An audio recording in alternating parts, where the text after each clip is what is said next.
Hello, and welcome all to Shadows Over Duskmere, a three-part story using the Tales of the Valiant RPG, a Black Flag role-playing game from Kobold Press. If you do enjoy this game or are interested in learning more about Tales of the Valiant, there's a referral link in the chat or video description in a direction that I don't know is from where I am sitting at the moment. Please check it out, and maybe you'll be able to tell your own tales in this beautiful system. But I digress. Before we begin, let's meet who we have as players tonight. Starting with who's number one? Fair. Hi everyone, I'm Farron, or Fair. I will be playing Ambrosia, the Warlock. Pronouns are she, her for both of us. Next, Jorge. And me, Jorge. I'll be playing Marcelo, the Bexiderian outcast, also a monk. Nice. Ave. Hello, I'm Ave, also known as Calamity. My pronouns are she/they. I'm also playing Anemone, whose pronouns are she/they, who is a Grove Siderian Woolsteader. And our last player this evening, Prince. Hello, everyone. I am Prince, also known as Dimples and Dice, also known as the Moist Heat. If you haven't been around me before, I am going to be playing Nuck Ifu Buckington. He is a kobold mechanist, metallurgist. We're both he/hims. And I am a Baragon, your game master for this evening. And I made this choice. So, if you're all ready, then I am ready. Let's begin. As the last bits of sun fade on the longest night of the year, a dilapidated mansion awakens in an ominous glow. The wrought iron gates creak open on their own, revealing a pathway lined with ancient twisted hedgerows and glorious night tomatoes. The sounds of ripping earth and twisting vines shift just out of view, and the air is thick with scents, and hauntingly beautiful music beckons you forward. You, adventurers, have made it to the outskirts of Duskmere Mansion. Lots of rumors have been said about this. Lots of stories, lots of tales, people disappearing, the most beautiful plants that have been known to tear men apart, but you're all here for the party. As with you all, guests start to arrive adorned in fiery masks, whispering rumors of the Duskmere Mansion and family. As a quickly gathering crowd make their way onto the grounds, we see our adventurers. Players. All four of you find yourselves walking up to the front of Duskmere Mansion. You have made it past the large hedgerow walkway with... It goes so high you cannot see the top. As you all approach, please tell me a little bit about yourselves and how you got here this evening. I'll go first. Marcelo is wearing like a fancy cloak, purple cloak. It kind of buttons over his, like a, kind of looks like a skull of a dead bird. And it buckles there. Slick back hair. He's a Siderian. His skin is kind of a little bit purple if you look at it. Green, bright eyes, bushy beard, and like a mustache. And he's wearing like a kind of fancy clothes. And they're all dark purple. Black pants and like black and gold boots. And he just comes in, and the first thing he notices is that he wants to look at any possible exits in this place. As you walk up, you're walking up to a very large, can't think of the word, not cement, brick, stone building, a large stone building that, as you look at it, it looks nice, it looks well kept, but the longer you stare at it, the more you start to notice the cracks, the deterioration, Is this clean and nice? Definitely anyone could tell there is elements of magic on this building. And you see into the room, into this big hall, but something, can you run a perception check, please? First roll. 18. Oh, 18. That is a good perception check, especially for the start. As you notice something weird about the lights, there are lots of light sources. It's a very well lit interior. But, yes, I think that sound was from Shard. Shard has its own sound effects, don't worry. We're all learning how to play this today, so it's okay. The lights, since you have experience with magic, you know that light, how far light can go out normally. The lights here are all stopped about 30 feet away. Like, it doesn't keep spreading. But it's not horrible. You're going into a well-lit room. This should be fine. But it is very hard to see past the entranceway.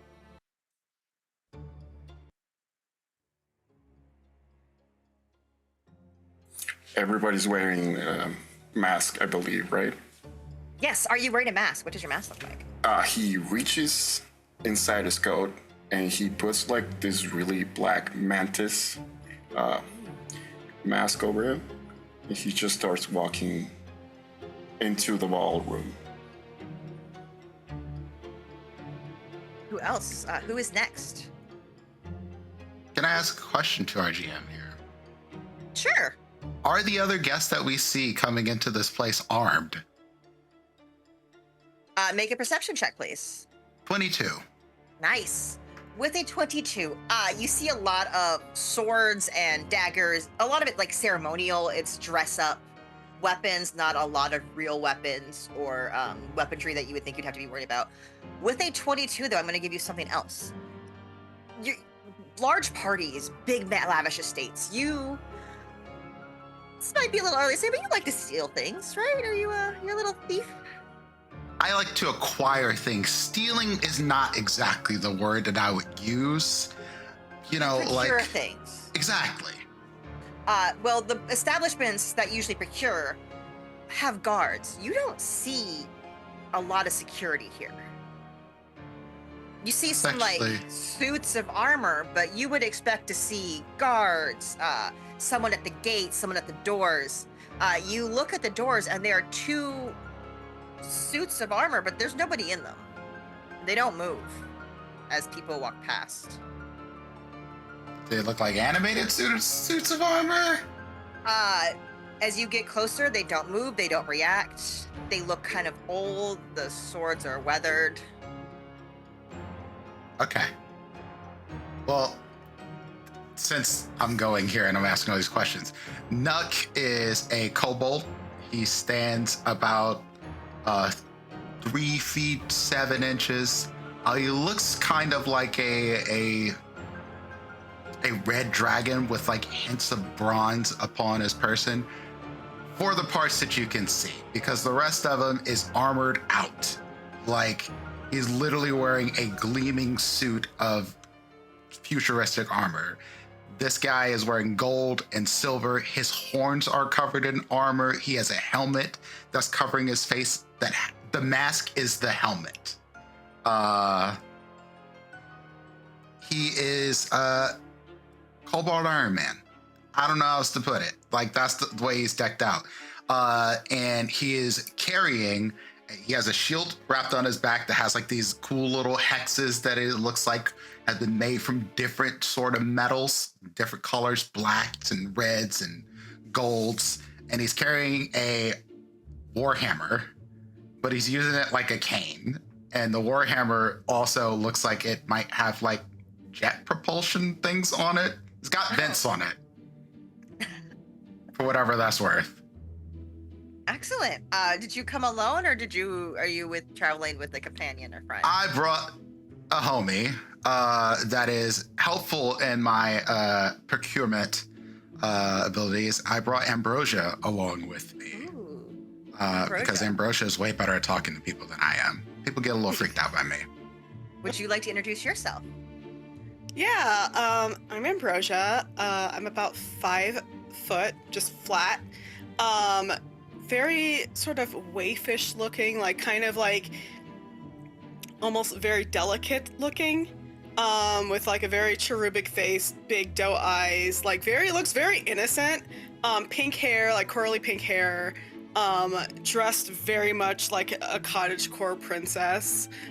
So she's wearing like a off-the-shoulder floral gown that's like just has like pink like peonies like all over it, just like your grandma's curtains basically, but made into a dress.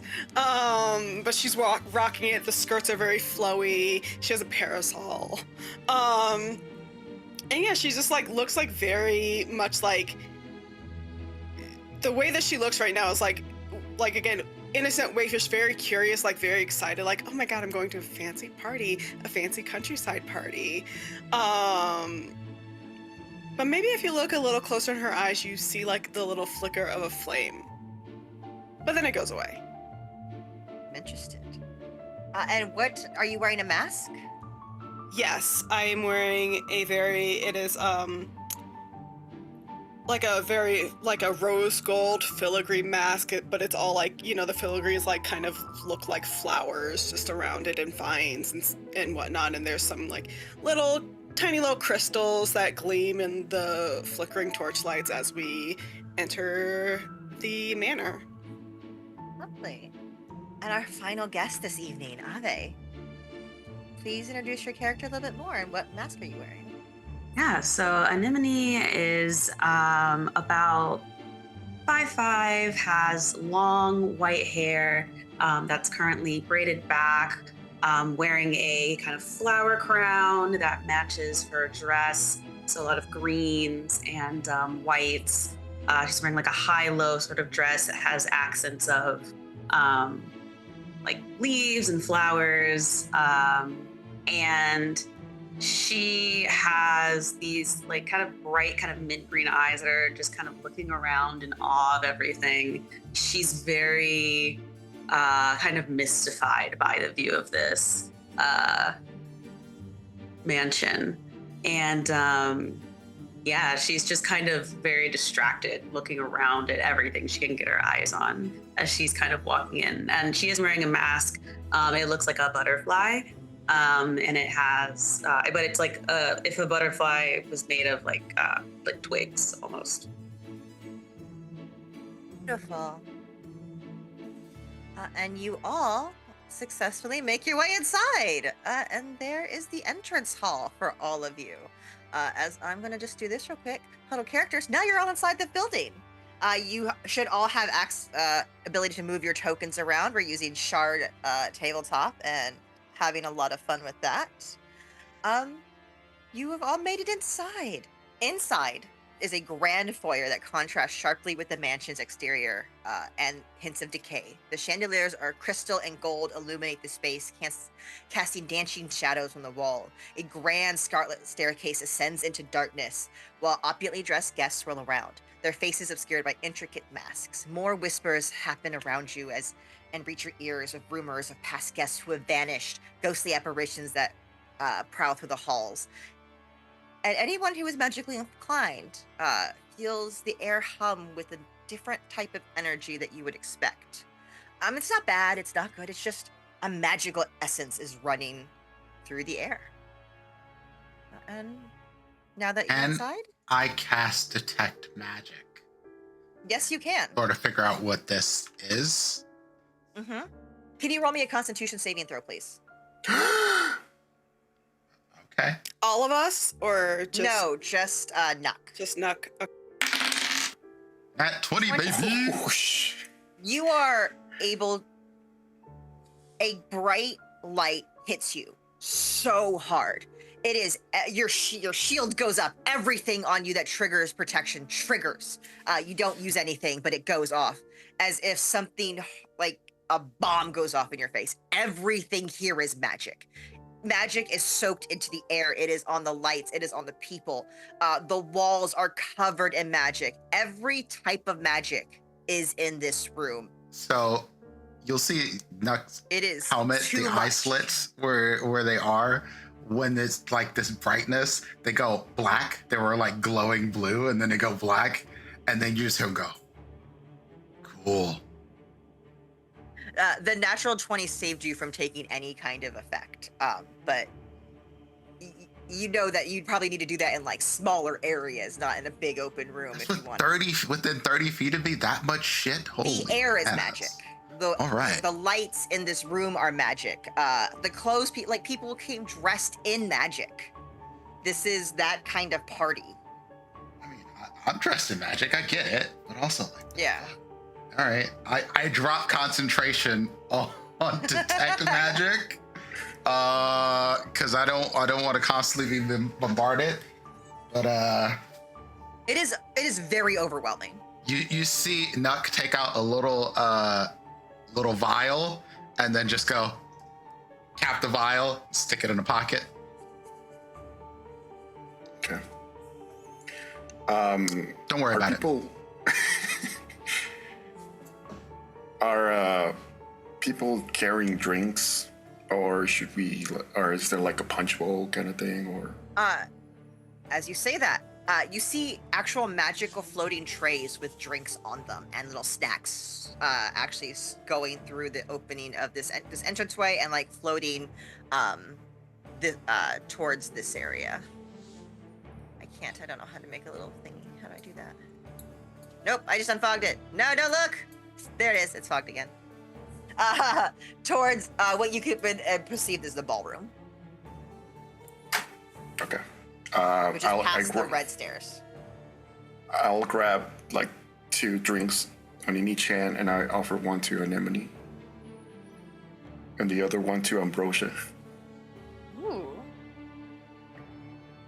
Thank you so much. You're welcome. Thank you, Mr. Marcelo. Oh, it's nice to meet you, Marcelo. Nice to I'm meet you. Ambrosia. Nice Oh. to meet you. Anemone, or you can call me Nem. Very nice to meet you. Nuck is just kind of like taking this all in, not paying attention to anything that's going on with y'all. Just like, there's so much magic. More jars. I wonder It's just like if we could steal if we could acquire the stones from the floor. Just kind of like whispered to himself. There's like, oh yes, there's people here. Nuck Gifu Buckington. we should have Oh, put a sure. third on there. The third. Marcelo's just gonna, nice to meet you. I don't know if you actually drink or not. Would you care for a drink? Or a snack?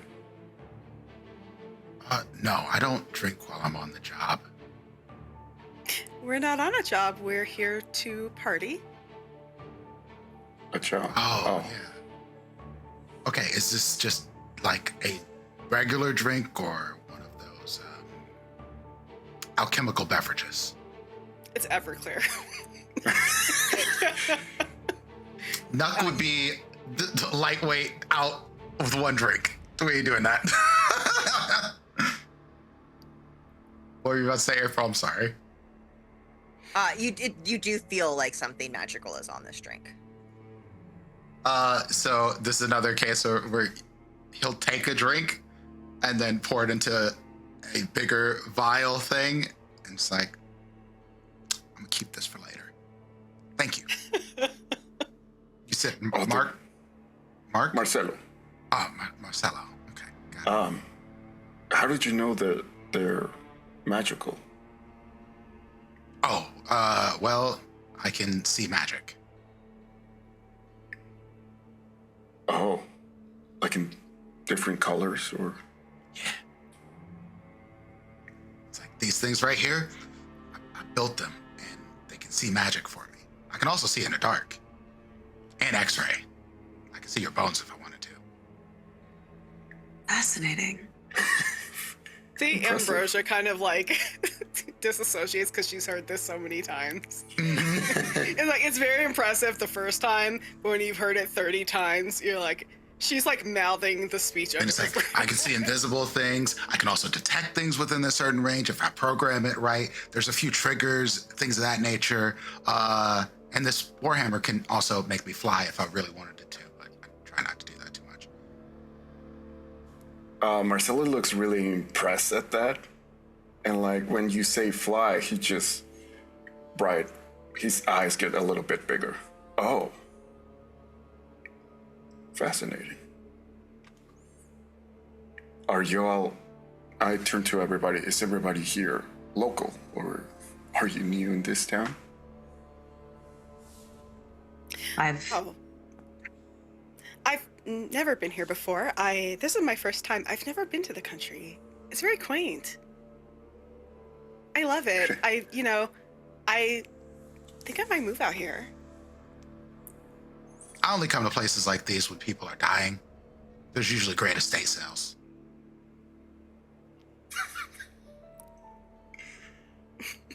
Oh. Okay. No, I haven't been out here before, but it is absolutely fascinating. I don't go to the city much either, just to buy things here and there, but this is much more interesting.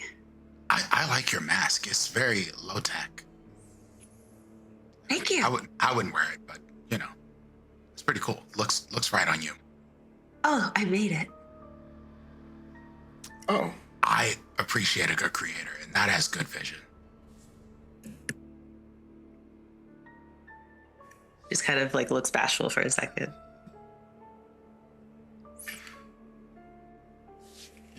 So? So, let's go see who's willing to share some information with us. That's the right word for it, right, Ambrosia? Yeah. You're doing great. I'm trying. It's work in progress. I think like probably to some people like they're like picking up what Nuck's putting down, but Ambrose just definitely like looks like a little ditzy, like she doesn't know what he's talking about. Yeah, oh my god, we should totally do that. Amazing. I'll look around to see if anybody here looks important, or just a general vibe check to see who might be in charge. Roll me a perception check or investigation. I'll let you choose. Investigation? No. I would like to roll to see who looks like they're the richest person in the room. Roll me a perception or investigation. If investigation's wrong, you're caught with a hand in a pocket, though. I'm not trying to steal. I'm just trying to pick a mark. Perception check, please. 17 for me. Marcelo, you notice something interesting. Yes, I know. That have you been to any mansion parties or parties of lords or nobles before? Yes, once. You have, okay. You know that at these parties, there are always other people of importance. There are, like, again, there are guards, there are people kind of navigating the room. You have seen anyone seems to be directing any importance to. So at fancy parties, you get introduced, and then you go up and say hello to the host, and you do like the little bow or curtsy. That isn't happening here. Excellent. Okay. I turn to everybody and just say, usually in these kinds of parties, there's a host greeting everybody, but I don't see anyone like that here. Did you all get an invitation? Yeah. I acquired one. I'm Nux +1. Oh, you two are Friends. Yeah. friends. Yep. Okay. Storyteller, could I use my passive investigation to just look around the room instead of rolling? Sure. What is it? 20. 20. That's really good. You are used to scoping out people who are of importance at parties or in locations, correct? You're a perceptive person. I'm a socialite, yes. You're a socialite. You know what rich, fancy people look like and dress like. As you look around, there is some very nice items, very rich items, old family items. that people are wearing. Probably, again, family items, like a ceremonial sword passed down through a family line. As you look around, you as well. Actually, have you been to any lord or noble parties before? Yes, I've definitely been to them. Whether or not I was invited is a completely different story. That's fine. You can We find go our to ways parties. in. It's fine. Well, then you also would know. You don't see anybody claiming to be running the party or a lord of the house. You know there should be a lord. This is the Duskmere manor. You also start to notice that the guests you see, though they look of maybe some importance in this small town connected to this mansion, that has one tavern and no real production output of any sort. Nobles from there, but you don't see anyone that screams money. If that makes any sense. Mm-hmm. They're important names in the area, but they're not necessarily like rich. Like maybe it's like Yes. old founding families or something like that. Yeah. Yeah. Okay. There is money in the room. It's just not what you would expect. You're expecting lords and ladies and Yeah. maybe some royalty at this party. That's what the rumors of this party are. But you don't see any of that. What do like the guests who are here, like what are they dressed like? Like are their clothes like maybe not the latest fashion, but maybe a couple seasons old? Is a threadbare, like things like that? You don't see anything that is badly taken care of. It's a lot of really loved family items. Maybe a jacket that has been passed down from father or son. Again, something that these families might have had money. They might have a little money, enough that they could, in this type of place, put on a show of being rich. But if they were Yeah. to come to the city, they're not like city rich. Okay. They're not gonna invite the king here. Okay.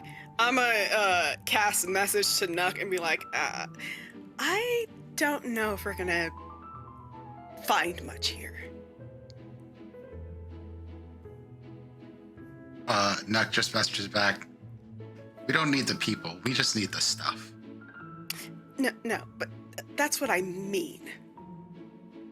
These people don't seem to have much. This whole place is magical. Everything.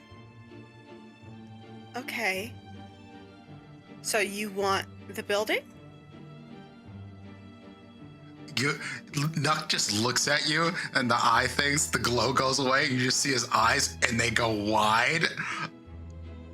And then it's just a pause, and then I didn't think of that.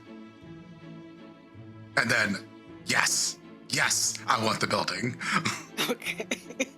All right, so new goal, find the deed. Real estate drama, let's go. We're gonna have some litigation. This is no longer a fight. We got some lawyers.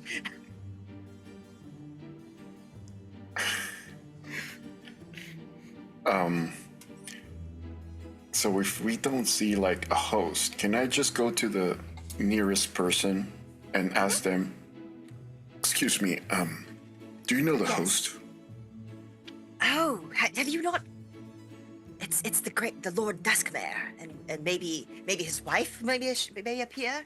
She hasn't been seen in many years. Oh, are we waiting for them? The Lord does like to make an entrance, yes, but people say it's because he's doing dark magics up there to keep the party going. Did you see the mansion before the sunset? No, I'm actually new here. Oh. So every year, the mansion stays completely empty, but on just tonight, it comes back alive. So that's how we know the Lord is back. Oh, We think the family goes out traveling or something. We don't know. have you seen the... Not yet. Not yet. Oh, I'm sorry if I got in your way. I'll just go back. enjoy the party. Thank you. And they start drinking from their cup. They seem a little drunk. Did anyone drink their drink? Absolutely not. Ambrosia has just been holding it, pretending to take little sips, but like it is the level has not changed. She's We've like, had this discussion before. it is honestly not because like she's afraid of the magic that's on it, but it's more so like I gotta keep my wits about me. I can't be like drinking, like I can't be drinking on the job. You know, drinks are for after. I'll say Nim did kind of start sipping hers. She's just kind of mystified by everything. Nothing bad happens. Your mysticism, like, it grows. Everything is so exciting. It's 100% Ariel out of the water. It's like, what's this? Or that's the wrong Disney. I do want to say that I've been watching for people to drink, just so you know. Nim would have been exciting. sipping. Nim's seeing a lot of what's-its and gadgets and gizmos. Yeah, and anyone who plenty. drinks, it's almost like you're getting a little bit intoxicated faster than you would on normal alcohol. It's that kind, but like a happy drunk. Like you're excited to be here, but you're just kind of going with it. Okay. I do think she will like slow down when she notices that.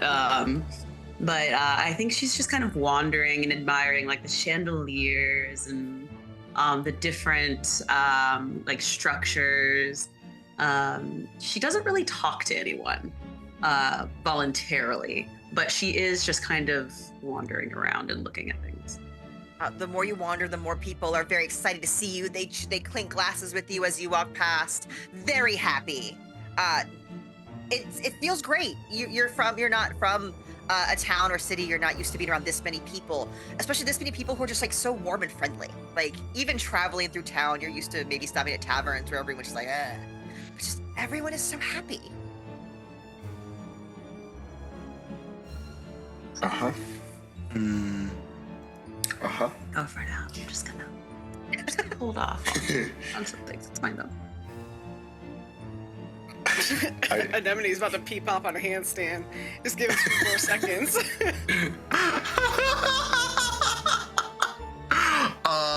I think Nuck is like getting over the fascination after Ambrosia pointed out like how strange this place is, and then it's just like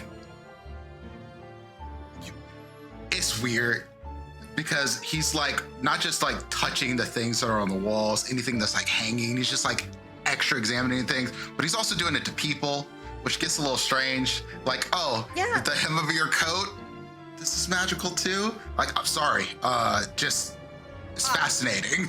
Nuck, for once, no one's swatting you away. They're like, oh, that is fascinating. What did you find? They're really into learning about what you're excited about and interested in. Spell threads, interesting. Why? Oh, yes. And then, like, you run to a man who has, like, a magically woven... Yes, my great-grandmother got this for us. It's been passed down. The weave just magically... Oh, look, haha! And he cuts it open. Look, it magically heals itself. Isn't it wonderful? How much? Oh, roll a persuasion check. Yeah, this is why Ambrosia's usually there, because this is not my area of expertise. Yeah, there we go. That seems about right. That was a 3. Oh, well, my good man, I can't just give you the jacket off my back. Not in this economy. I would need at least another jacket in return, but maybe later. I could make you one. There's like, oh. And then there's a glowing blue orb next to Nuck, and it's just like swirling it around and just starts making different like commoner's clothes, essentially jacket designs. Like I literally can make you one right now. Oh, well, it won't be spell woven, but you know. He trades you the jacket. Okay, then I'm going to use one of my shards of creation to make a set of noble clothing. He takes whatever you give him. Actually, roll me a performance check. Let's see roll me a check to see how good these clothes look. Okay, Arcana, yes. Yeah. Whatever you want to use, because you're using magic, it's fine. 15. Yeah, he's very happy. So ecstatic. Thinks it's beautiful. He's showing it to his companion. Already forgotten about the jacket he's gave you. Doesn't even bring that up again. So Nux takes the jacket, but he doesn't look happy about it. And he just kind of shuffles towards Ambrosia and he goes, "That was way too easy. It was way too easy. Something is wrong. Something doesn't feel right." I think Ambrosia has been... At that moment, sorry. It's okay. You hear a rattling upstairs from you. Everyone quiet, a hush. And then, at the top of the stairs, out of the shadows comes a figure. Clad in impossibly dark purple cloak dotted with stars and a delicate mask, they exude authority and menace. "Welcome, esteemed guests, to our home." Their voice echoes through the halls. And again, Nux, since you had a more magical planet, the sound goes and continues as if there is a magical projection to it. "Tonight you will dance, you will dream, and perhaps you will uncover the truths that elude so many, but beware, for not all who enter these halls will leave unchanged. Now dance." And into the shadows he is gone. They are gone. Oh, I had questions. Okay. See you later. As soon as they disappear after saying "and dance," the crowd almost surges through, pushing you into the ballroom. You can try to withstand the rushing of people if you would like. If not, they would push you into the ballroom. Nuck takes Ambrosia, puts her behind him, and then he puts his shield down in front of the crowd and just kind of just plants himself there so that people don't push him out of the way. I love it. Marcelo is just avoiding everybody, like with a certain grace to it, like trying to avoid everybody. You're that one dude that walked through the club that don't spill a sip of a drink. Oh my god. But weirdly, now that people kind of pushed in, all the doors to the next room are open, and so you can see into it. There are people dancing. There is over here a band playing where you see the piano. It pretends it's a real band or a large group of musicians. There's more food and tables of drinks in the back. And you see doors that go off into other rooms. You will be able to see this room too if you go inside. It is a room full of even more food, just tables upon tables of the richest, most exotic foods.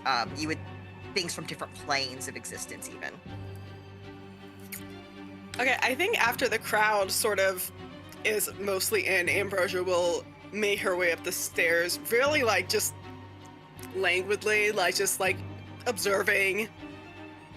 So real quick, I just want to make something clear. The stairs, the red stairs, so I don't think I made it clear, go upstairs to the second floor. Okay, There are no I stairs. see You just now. kind of, they're like, they flank the doors of the ballroom. Gotcha. Okay. So I just want to make sure I know which way you're going. I'm going into the Okay. ballroom as well. Yeah, I'm going into the ballroom. Okay. Thank you for the clarifying. I don't know, I didn't make that clear at all. As you enter the ballroom, it is full of dancing, happy. People are singing with the music, dancing in time. There is a full-on Bridgerton or choreographed dance going on with people in the middle. It is, especially Anemone, it's spectacular. Everyone, it's just like, how does everyone know these dances? It's in time. No one is like stepping on a foot. You don't hear anyone complaining. It's a beautiful spectacle. Nim did get swept up with the crowd, but then kind of like pressed herself against the wall once she got into the ballroom, because now like she's a bit overwhelmed. Like a lot is happening. Like she's still having a good time, but she's just like, whoa, there's a lot going on. Once she's in here, I'm trying to figure out what to, I guess just like an investing. I want to see if anything's suspicious. That's what I've been trying to do, but I don't know what to use. I will give it to you. It's something suspicious is going on. After you slowed down drinking, you realized it was affecting you. Again, it didn't make you feel bad. It wasn't like this is something to be afraid of or worried about. But when you realized it was making you more happy and excited and kind of that happy fog, you realize that's kind of starting to go over anyone who is drinking or partaking in a food. Okay. Yeah, I think she'll kind of start observing that. And can I try to detect what's in the drink? Sure. You can roll. I'll let you pick what you want to use to check with, and I'll give you an answer in response. Can I roll a medicine check? Does that count? Okay, cool. Yeah, anything you want to roll on it, we'll make it work. Wow. Well, This is gonna be an interesting game for me. It is so you've heard of alcohol. You've been to taverns. This is just a weird type of alcohol.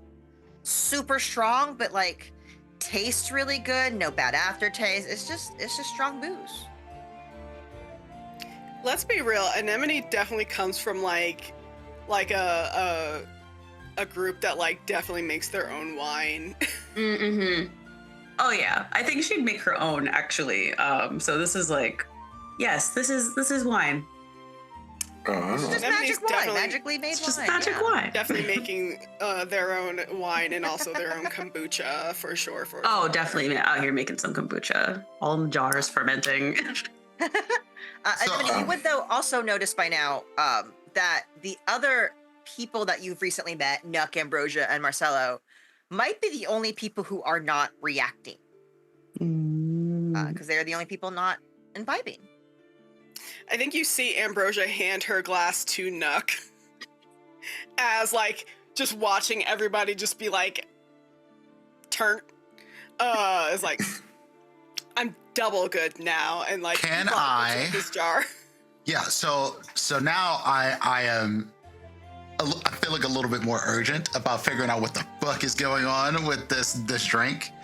Can I roll an arcana? No, not an arcana. Can I use alchemist tools and see if I can figure out what the alchemical combination of this drink is? Oh. How would you do that? This is a class ability, isn't it? Yes. So what I'll do is I will use my Shard of Creation because I do not actually have alchemist tools on me. But when I use my Tinker's Fascination, I can add a D8 to the result of any ability check with a tool, and I can use my Shard of Creation to make a tool. So my little floating blue blob turns into a set of an alchemist kit. Nice. And rolling that with intelligence works. Sure, we'll make it work. That is a 23.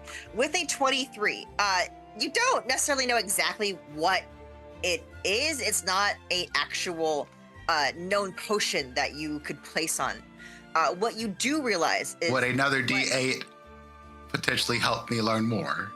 I'm going to tell you what it is if you let me finish my sentence. I just ask you before you get too far into it. No, that's good enough. This is not a real magic potion. Again, this is not something that you would have come across. Sure. But what you do get from it is everyone in this room who has been eating and drinking are essentially charmed. He said dance. They went to go dance. Charm doesn't necessarily make you happy and loopy, but for the effects of this, it's what they are more inclined to want to enjoy the party and do whatever the host suggests. Yeah, so after sitting so Nuck does this, literally, he dives under a table and starts taking food and drink and mixing it. And I've seen this before. And then you just see him dive from under the table, ran back over to the rest of the group. Don't eat or drink. Nothing. None of it. Not a single bite, drink, takes Anemone's thing and then just smashes it on the ground. Like, no more. She is kind of like rocking, like she can't seem to help herself. She's just kind of like, woo. Yeah, you're to the like music. feeling the groove. This music's good. Good No, time. no. Yeah. It's a charm. Oh. Yeah, you want to dance because you are being made to want to dance. Well, but the music's quite lovely. It's not that great. Anemone, almost like instantly, the moment that connects in your brain that this is the feeling, it's gone. Oh. Why would they invite us to a party and force us to have a good time? Maybe they want to suck our souls. Yeah, I was gonna say, usually it's to distract from any horrors happening, in my experience. Is there, DM, is everybody dancing, or are there people like sort of milling about the food areas?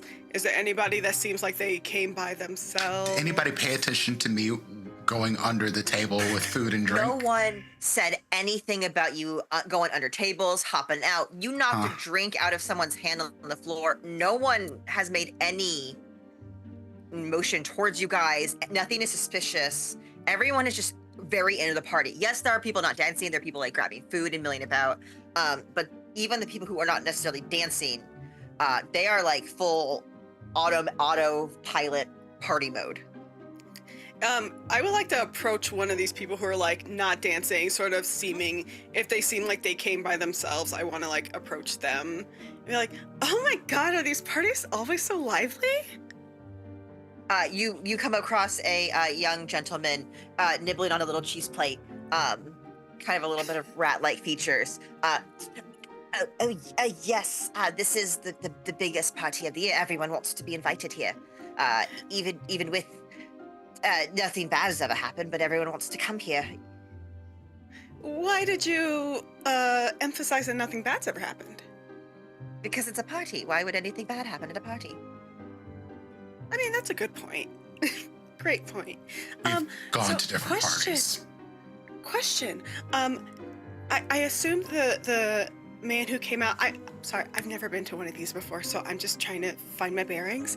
The Lord who came out, he said that people would be changed. Do you know what he meant by that? Oh, it's always an honor to be invited to the manor. It changes you forever.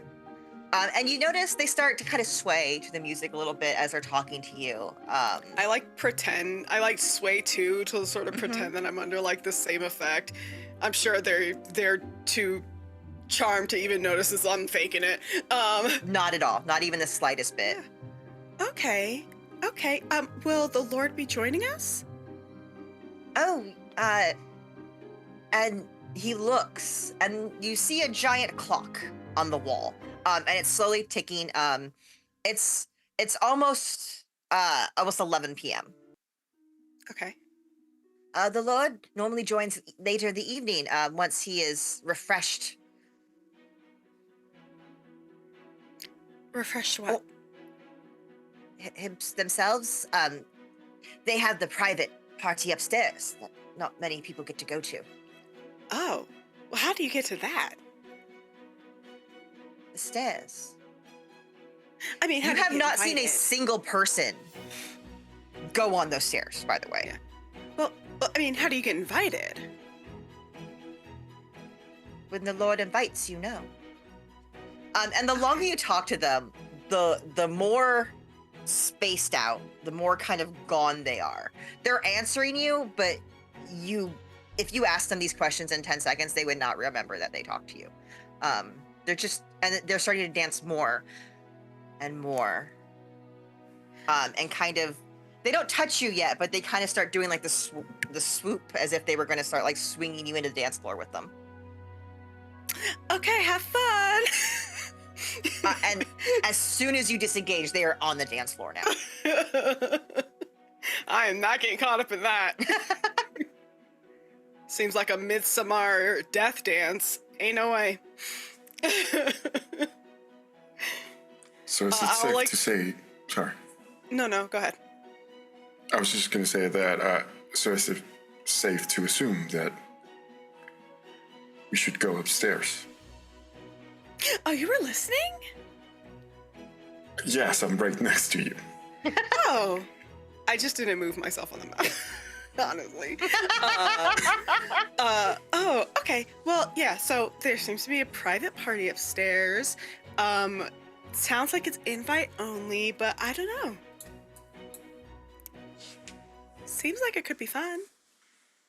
I mean, we'll just use the strategy we always use. Just walk in like you belong. It's really simple. Oh, does that typically work?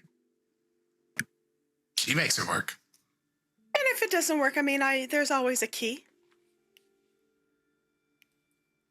I mean, Okay. okay, I'm tired When of you putting up did this walk facade. in, you did see that it's just a stairway. There's no gate, there's no rope, it's just a stairway upstairs. It is dark. You can't really see what it goes into, but any logical idea would be like it's a stairway to go up. Oh, my dark vision. Are you dark? I too That's have with dark your dark vision. vision because it's I magical actually have dark darkness. vision too. Sorry to tell you, it's magical darkness. All right. I can see in magical darkness. Not this kind. Oh, Because it's not actually darkness, it's shadow, but you haven't gone up there, so you don't know that yet. Okay. Well, I'll start going upstairs. you're going upstairs. That's what we're Okay. getting at. As we go upstairs, why don't we take a little break, friends? Little bio break. Also, a map refresh break, so I can get the next map loaded. For the second now, are going up the stairs, and they get to the first floor landing. At the top of the stairs. Nothing stops them. Nothing slows them down. You are able to walk up there. But where's the theme? I lost my page again. As you step into the shadowed hallway, the atmosphere crackles with arcane energy as the walls are lined with ancient ornate frames, each one shining with faint traces of attachment, as a series of portraits line all the walls around you. One thing you do notice, it is darker up here. The shadows cling heavier. The lights, as you see each one of these lights, they don't really have a glow around them. You can see it isn't darkness, but it is much more difficult up here. And you see over here, there's a doorway. Over here, there's a doorway. And over here opens up. Okay. Do the portraits all look different? Is it one person or a different person in every portraits? Roll me a perception check, please. You got this. 14. That's fine. As you look at these frames seem to the first one you look at is a trio of individuals. A woman clothed in wreath and vine, smiling. A humanoid-looking figure, gender hard to tell. Vaguely looks like the Lord Duskmere that you saw earlier. The deep purple cloak and the stars, and then another gentleman, a little bit younger. You could probably assume it's their child, their grown son. And as you look, the early, again, photograph is of them, but they're in robes and gleaming armor. The next one is them again. Each portrait, the style of painting changes, the style of clothes changes. It is of one of three people, the lord, the lady, and a child. Again, grown child, but you can start to notice that these are the same people over and over and over again. So where you'd have like generations of photos, it's not generations, just the same people. They are labeled as if it's like the Duskmere, Lord Duskmere the first, the second, the third, the But it's fourth, still the same fifth. person. But it's clearly the same person over and over again. It could be. Looks kind of like it. Can I roll investigation or something like that to sort of put that together, like for real, for sure? Okay. Go for it. 21. Yes, these is the exact same people over and over again. And with that 21, as you go to look at the portraits, the eyes of, you can now assume is Lady Duskmere, follow you and are watching you watch other portraits. Okay. Everyone roll me a perception check. In all of the portraits, her eyes move, or just in one? Yes. Every portrait looks like they might be following him. Again, perception check from everyone, please. 11. Nuck puts his hammer on his back, pulls out a whip, and goes, "Liddy," and now the whip is literally like crackling with electricity. But I am ready for a fight. I don't know what the fuck is going on here, and I don't like it. Notice, Nuck, there's nothing different about your weapon. It works perfectly the same as it normally has, but the light from the electricity is much dimmer. Don't like that. Don't like that at all. Use a perception? Yes. 24. I was like, somebody has to roll well, because we ain't doing shit. Marcelo, Anemone, Nuck, you are looking at this portrait, and like, Nuck, you're kind of pointing out, like, these are the same people. Ambrosia, as you turn to look, something moves in the corner of your eye, and as you turn, every portrait on the wall behind you is now empty. Background is there, all the people in the portraits are gone. Oh, I don't like that. Oh, don't like that.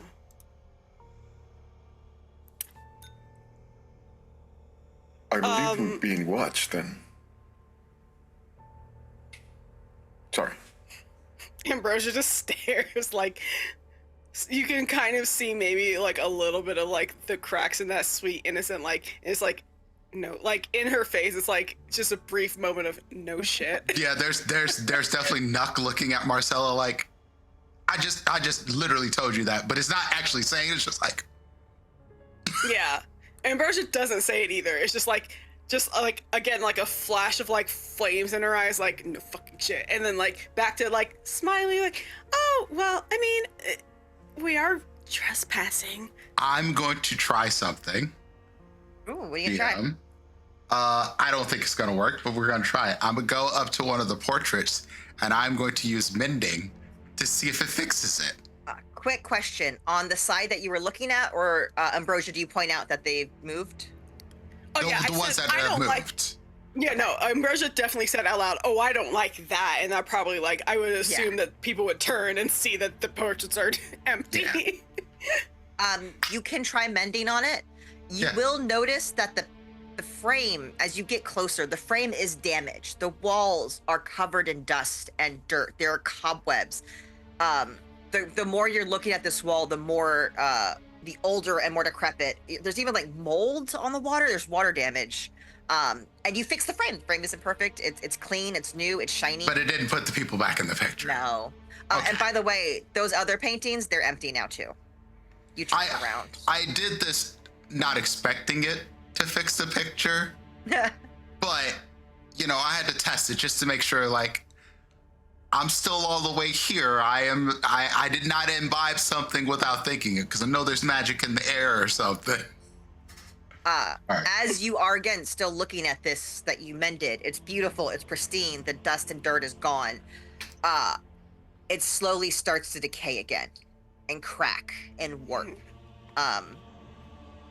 As if almost within the minute it was mended, something stronger broke it or hurt it.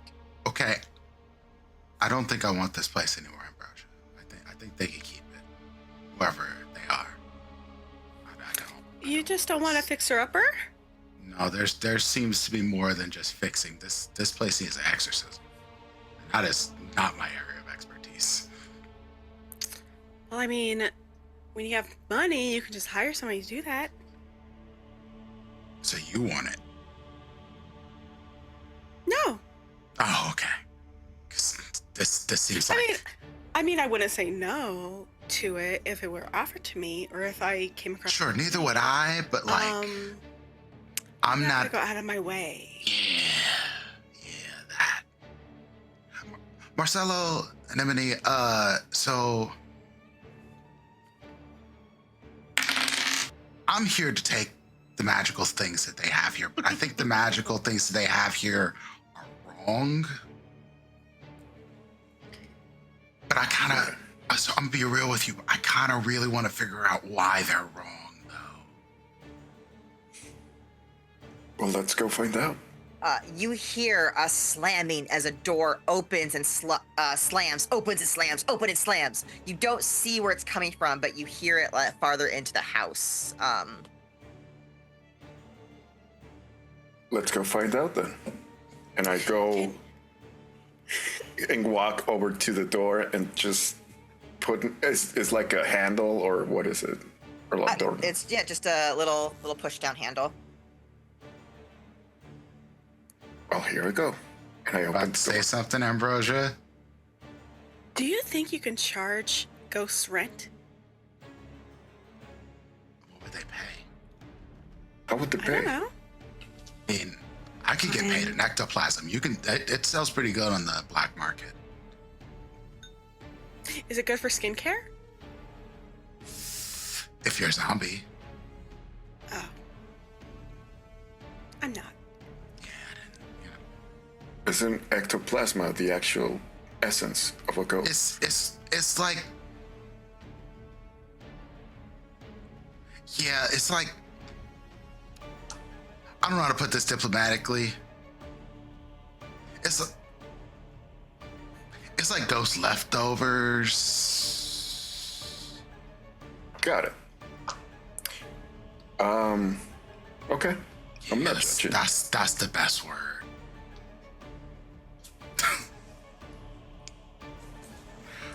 Yeah, so Marcelo, you can open that door. I think you're capable. Okay. And I just open it up. Can you make me a strength saving throw, please? No! Straight saving throw. Oh, 22. Oh, perfect. As you go to open the door, you go to push in, but instead of pushing in, you get hit by a force of wind that throws the door open. You are strong enough, and stop it, like you hold it, so no wind comes out, but then it stops. It's as if a sudden gale force hit the door right as you went to open it, and you see the next room. It is obviously the room above the ballroom. You could still hear dancing and music above it, but the wooden floors are dusty and dirty. You see no footprints. The chandeliers that you would have seen on the first floor, there's nothing up here.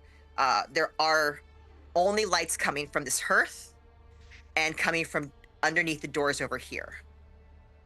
There's also a door over here, and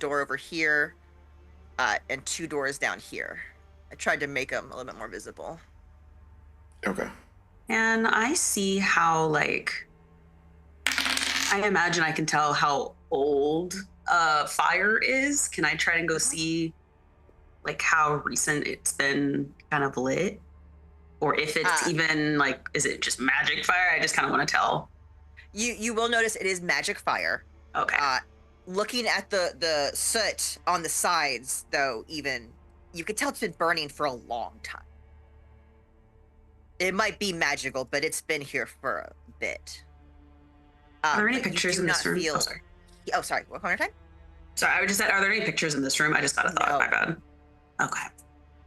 This room is completely bare except for the hearth, and there is a old falling apart grand piano in the middle. Only thing in the room.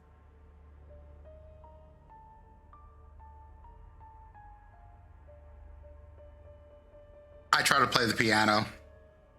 Make me a performance check. I did. I assumed you were going to ask that question. I rolled a 12. It's very out of tune. You're doing your best. It sounds very discordant. There's like dead dong dong. Like there's nothing he's Just Um, put a hand on Nook's hands, like, please stop. the top I'm of actually the pretty good at piano this, though. slams shut the second Nuck takes his hand away. Mending. Again, the piano is now perfect, back in its beautiful self, but the longer you stand there, the more this piano is going to decay again. Why is this happening? Oh, okay, so if there's something in the air that's making things age, then why are we aging? Perhaps it only works on inorganic things. Or maybe, just a thought, maybe it depends on how long you've been here, and, you know, the Lord did mention people being changed by the party. Could it also be that your magic is being corrupted? That's I would actually really hope. bad. Oh, I would hope not. I don't think my magic can be corrupted just because I get it from where I get it from. Oh, can I ask where from? You can ask, yes. Where from? April, you're giving me anxiety. From somewhere. Okay. Yeah, when I you say- hear the dice. From somewhere, you hear a pounding sound coming from this side of the house now. I think maybe we're interrupting something. I'd like to speak to the lord of this house. When you say that, all the lights, the fire, everything goes out in this room. The piano crushes in on itself, the legs breaking up from underneath it in a horrible sound. And you feel the air in the room get heavier.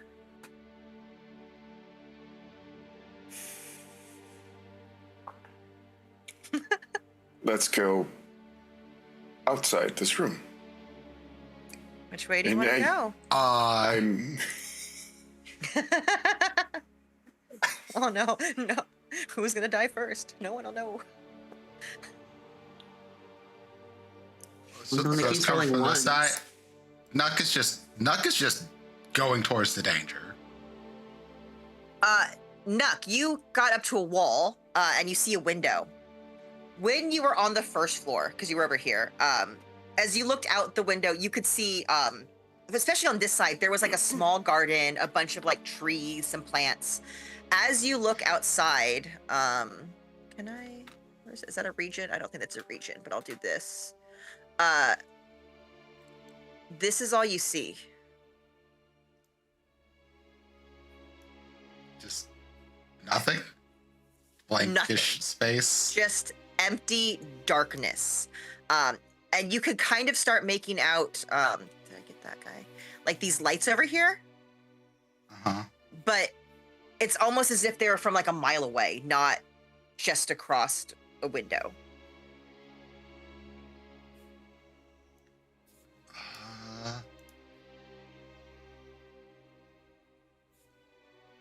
Huh. Okay. Don't like that either.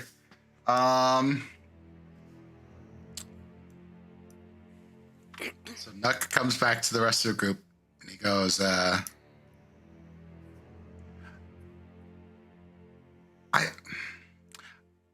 want to ask y'all a question. It's going to be kind of weird.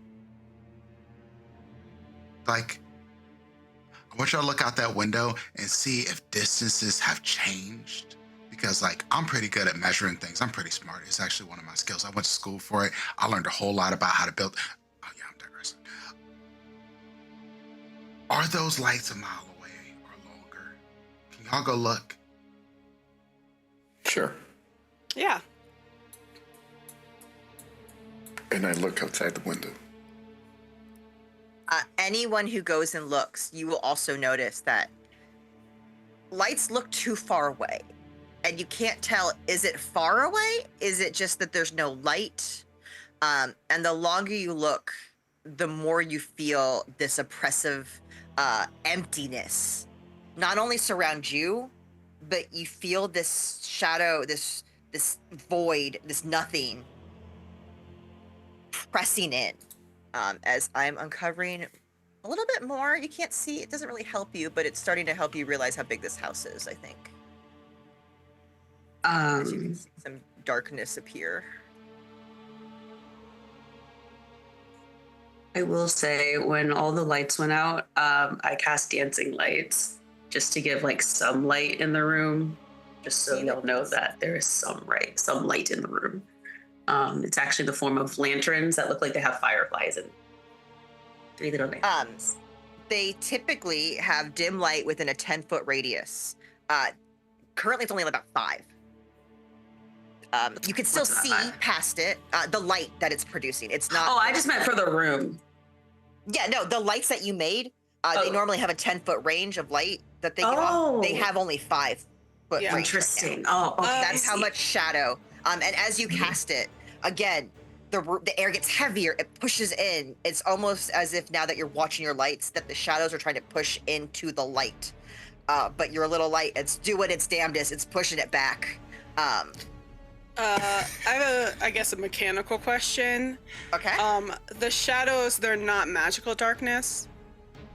They are magical darkness. They dark. Okay, because I have the ability to see 30 feet within magical darkness. I'm going to, for this one effect, negate that just in these shadows. Every other darkness, yes, but in these shadows, there is something that is inhibiting all light. You do owe me $5 because this is on my character sheet. Okay. Okay, can you please send me an invoice? This is what my character would do. Thank you. Just my invoice character me. can do. Yeah, just invoice me, and I'm sure I'll pay it back immediately. Amazing. And now your character has to roll initiative. No, it's okay. Yes, yours. Do I? But so I didn't go over to the window. Between the 2 doors that we're seeing, do I see anything here? suspicious? Yeah, like between like these 2. I think she kind of like goes here. Is there anything more significant about one door than another, or any differences? You can't really tell a difference. But when the lights went out, the lights from underneath the door stayed. Roll me a perception check, please. Let's go. Let's go.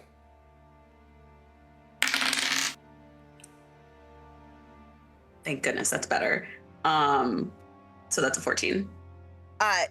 The longer you look, you could swear you just saw something shift in the light. I think she immediately opens the door where she sees the movement. Or Which tries door, to. Right or left door? Where'd she see the movement? Just behind both, or? It's really hard to tell. It kind of just like went across, like as if something was walking across the room. So you would have seen it go through both doors. I think she'll go for this one. Okay. You are able to, that's the wrong button. You see one small spot of light. Okay, unfog. You are able to go in the room. And you picked the right door. Hey, what would have happened if I picked the wrong door? As you walk in, you see this trap at that door. Oh, I see that. That's not good. And then I could look how cool this is. I could do this. Like, hi. Now you don't see that trap. That trap is gone. Oh, that's Now pretty you cool. see that trap. That's The trap very is there. cool. That's very Took a very cool. long time to get That's those traps very, in. very Right? cool. So you got past my trapped door. Congratulations. Yeah. Okay, so you walk into this room. I'll give you a little bit about this room. This, from what you can tell, it has the large bed, a desk. It is a master bedroom. It is regal yet unsettling space with a 4-post bed that dominates one side of the room, draped in heavy, dark purple velvets and curtains again that kind of matched the robes of velvet and stars. The bed itself is carved of ebony and inlaid with gold filigree that forms intricate hypnotic patterns above the bed, and a canopy of delicate lace magically shimmers faintly with an unnatural glow as if woven from moonlight itself. Okay, but can we just agree that like the aesthetic is a vibe? Yes. Ambrosia, as you say aesthetic, because you are probably checking out this bed, right? It's got a lot of gold and really expensive fabrics. It's pristine. Mm. This room's nice. Everything in this room is pristine. The floor is clean. The windows are clean. The desk, it is messy, but it's there. The carpets look freshly laundered. This is a huge difference from the room you were just in.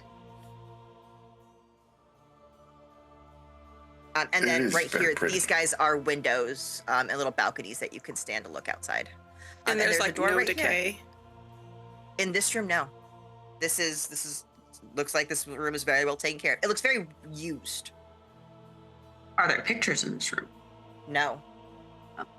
Is this trap like old and decayed like everything else, or is this a relatively newish looking thing? It looks like an older trap, but it looks working. It does not look decayed. I want to take it. Should have just left it. Not the It's the yours. suffering You sigh. got a bear trap. Congratulations. I do not have stats for it. I will get them for you. No, it's fine. I may put this trap down somewhere else. I just want to have a trap. You have a bear trap. Thank you.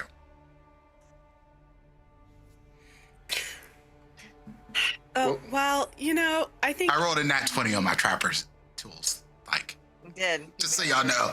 29. I cannot not let you have the trap. And now I know what it's to play with you sometimes. What were you saying? well, I mean, I think the best thing we can do right now is go through the desk. Okay.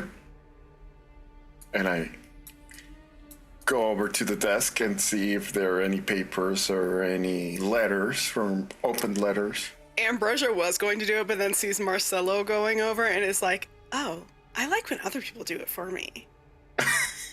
Well, there are two desks. There's this desk over here and this one right here. Ah, But Okay, this I'll one go does with that. look like a more prominent position of desk. Roll Like- the investigations. Anyone who's looking for things, perceptions, anyone who wants to do anything in the room, please let me know. I'll do perception. Yeah, I'm looking for any history of this place specifically. So I'm like looking through paperwork and stuff like that. Something that can tell me what the fuck is going on here. Okay. 13. 13. Okay. We'll get everyone's rolls and Also- I'll go through. Going to bolster that roll and inspire myself.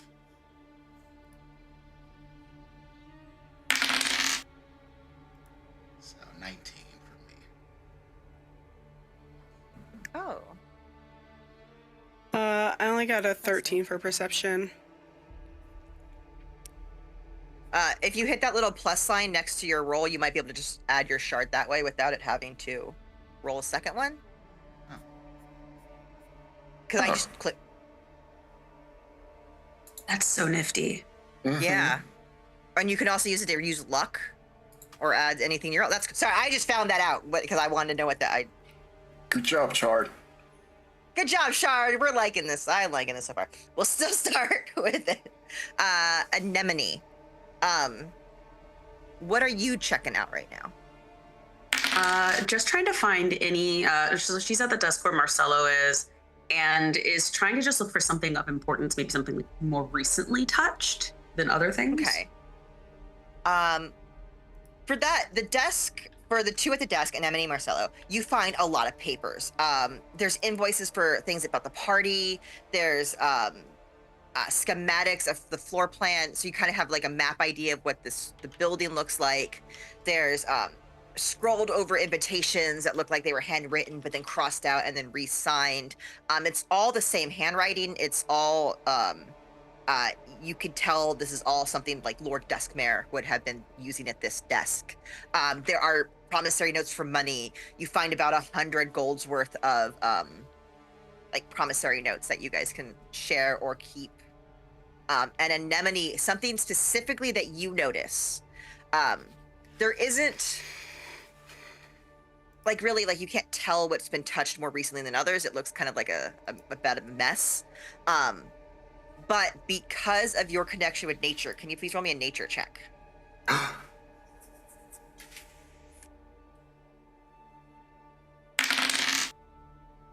14. Okay, that's enough.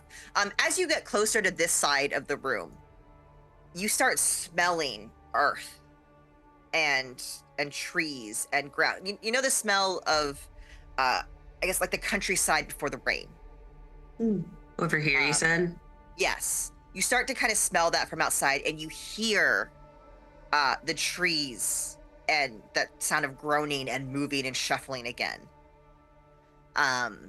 Going next to Ambrosia, what did you roll? I only got 13. Okay. So with the 13, you find that this is another desk. It might be like Lady Duskmere's. There's, again, more party invitation. There's more things about the garden. There are small sketches, old sketches of what looks like to be a maze or a labyrinth. Notes about the type of plants. Exotic plants, we need those. We need to find the rarest types. We need to like explore and bring them in. Just kind of like ramblings about plants and the garden. And then Nuck, what were you investigating again?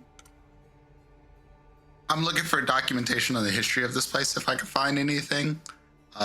Paperwork What that did you might say roll? 18. 18. You're kind of hopping from back to forth between like someone pulls out a paper, finds a weird looking pen or ink. You're jumping around. You do find a little bit about the mansion. Piecing it together, you can find out this mansion was built by a wizard on top of a secluded hilltop. So the mansion came first, then the town. There is no name. It is nowhere of who actually built this or who actually created it. It's just a great wizard then called upon archdruids and archmages to come, and it almost sounds like it was a wizard hippie commune at one time. But again, it's very hard to tell. You're finding scraps and bits, like old articles, handwritten pieces of. It's a lot of paperwork to go through. But again, biggest thing: old mages, old druids kind of built this spot because of a magical energy. And then the hedge mage was built around it and through it. It's a lot of information.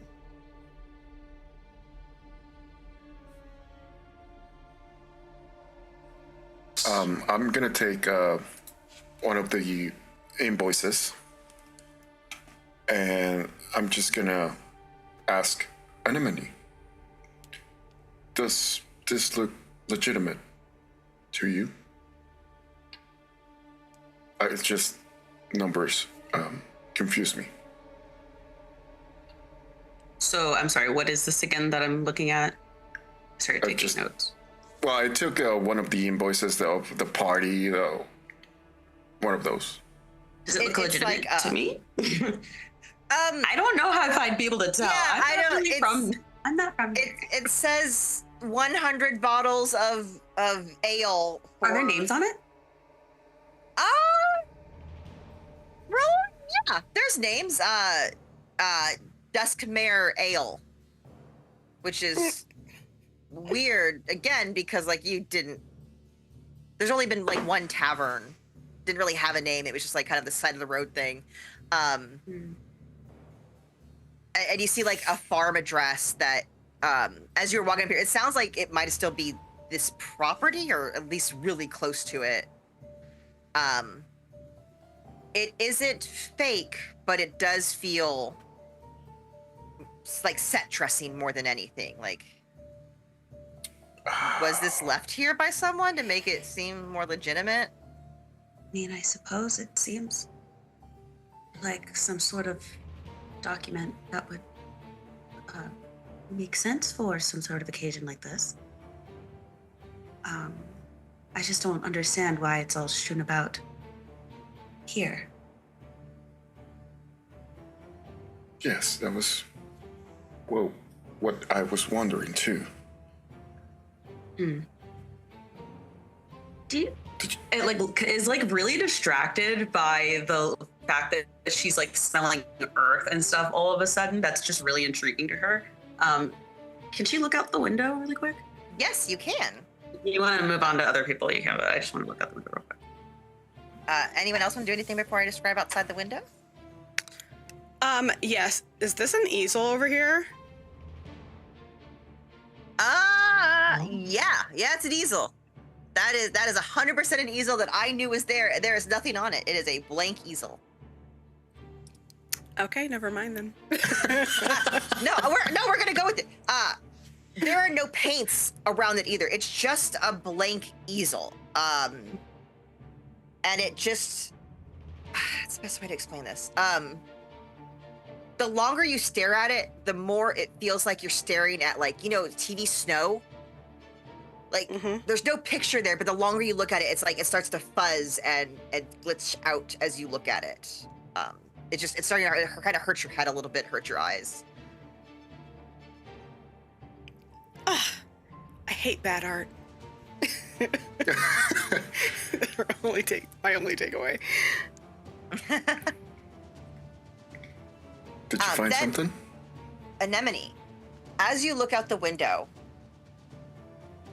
there is still the nothing, the emptiness, but you could smell it. You could smell the earth. You could feel it. You see, as you kind of reach out your senses, what does it look like when you're trying to commune with nature? I think it's a bit like roots, kind of like digging into like a surface, whether it's like a feeling or something she's visually seeing. It's kind of unclear, but it just feels like roots, like kind of reaching out for something familiar, something kind of known. You're standing there. You realize it's almost like a little balcony, and you kind of just take a very gentle step out. Because at first you're just feeling stone and building around you. It's hard to get roots through stone. But the second you're like touching air, you're on the wooden balcony with nothing below you. It's as if the roots just spring out of you into the ground, and you hear the ripping and tearing. And for you, Anemone, this is almost painful. It is something being ripped out of the earth forcefully as it's trying to reach and dig itself back. And you can see it. You see the hedge maze like perfectly. You might not be able to see every twist, every turn, how to get through it, but you feel it reaching out to you as something that was once beautiful that's been corrupted, and it's trying to hold back something. But the longer you reach into it, the farther you reach, a vision of a tree, the most glorious tree, a world tree, dying, flashes through your head. Which, Anemone, how druidy are you? Like, have you studied nature? Like, are you really into it? Are you more of an animal druid? Like, are you very in touch with it? Like, pretty in touch with like nature, plants, specifically. So as a Siderian, they are beings sired by creatures or powers from a different plane of existence. She's actually part dryad. So the fact that it's a tree is very significant to her, I think. She comes from dryad, so she's I think it, like seeing something like a world tree in pain, I think she would like actually physically feel pain from that. Because you are part dryad, you know what this is. This is the world tree. This is Yggdrasil. This is the connector dying. Shit. Something here is hurting it and trying to rip it away from the worlds, which, again, it's really hard to like comprehend this in the terms of like big cities destroyed, Leviathan.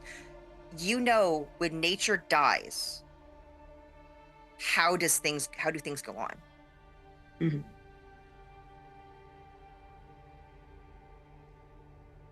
and you're almost just crying as you're there for minutes, just unmoving, unable to break that connection. You are part of the world tree for a moment, and then you snap back. The roots come back into you. You are safe. That corruption did not get to you, but you definitely feel it trying to get into you. I think like instinctively, as she was kind of reaching out, she had her hand like on the window, and as she's broken out of it, she kind of like and realizes that there's like tears just streaming down her face. And I don't think she realizes it at first. She like kind of turns to everyone instinctively and then like kind of realizes that she's been like crying, and just is sort of like breathless and kind of like trying to catch her breath for a second. Like she's just trying to get her bearings as she's kind of coming back into the room, sense-wise. What is it? Are you okay? It's out there. Something out there is hurting everything. There's something beyond evil. What does it have to do with? And kind of like looks around because like she hasn't really seen any connection between like this place and like kind of that hedge maze. I think whatever's going on here, that maze holds something awful. I think it might have to do with just kind of like gestures to the room around her.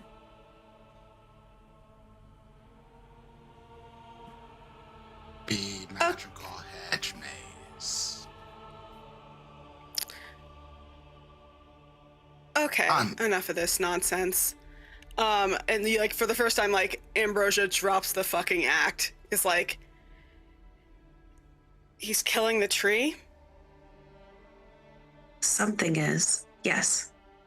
We're talking about the tree, the multi-planar world tree. No, you Everything. see, that just won't do, will it? We can't. That's bad for business. Yeah, and I have a lot of plans that I'm still waiting to put in place. So, you say it's happening in the hedge maze? Yes. I hate having to do heroic things. Well, I say we set that hedge maze on fire. That was not the heroic thing that I thought we were going to do.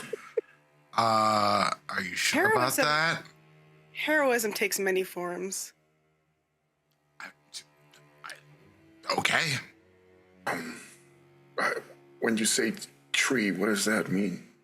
Like an actual tree?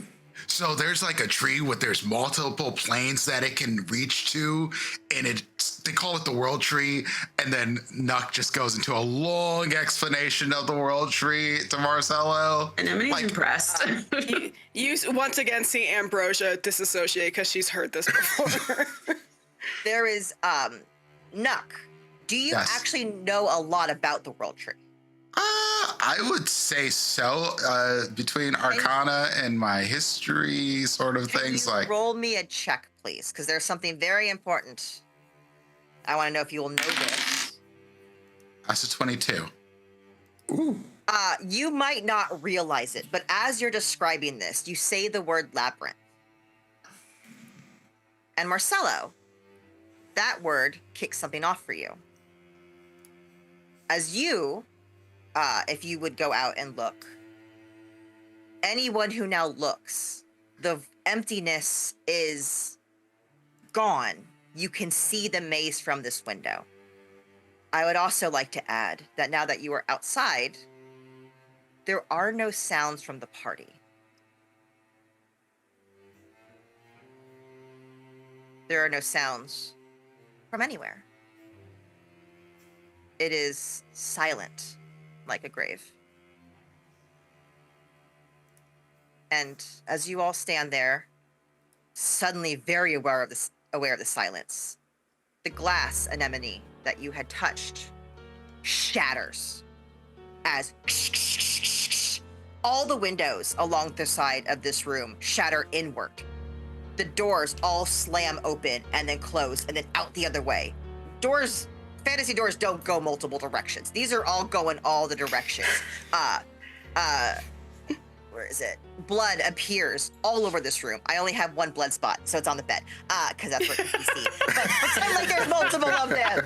It just takes too long to put them down. There's blood all over this room. This room is now decayed. And you hear scratching and clawing and the thump coming from out here, the piano room. Well, that's just inhospitable, isn't it? Truly. And there's also sounds coming, come on, this way and this way. Oh, great. Do they sound like they're coming closer, or do they sound like they're just staying in those rooms? They are sounding like they're getting closer, but as you focus on the sound, you start hearing thump, thump, thump, thump, starting coming from all the walls around you. Like something is banging on every wall of this room from the outside. And again, you're on the second floor, so it's banging on stone outside as the doors open and close again. And this room starts to deteriorate. The paper that you had, that invoice, crumbles. Okay. I'm going to do a thing because I still have this augment active, and I'm probably going to change it here shortly. But not yet, and I'm glad I did. You said there's knocking coming from outside of the room, right? Yes.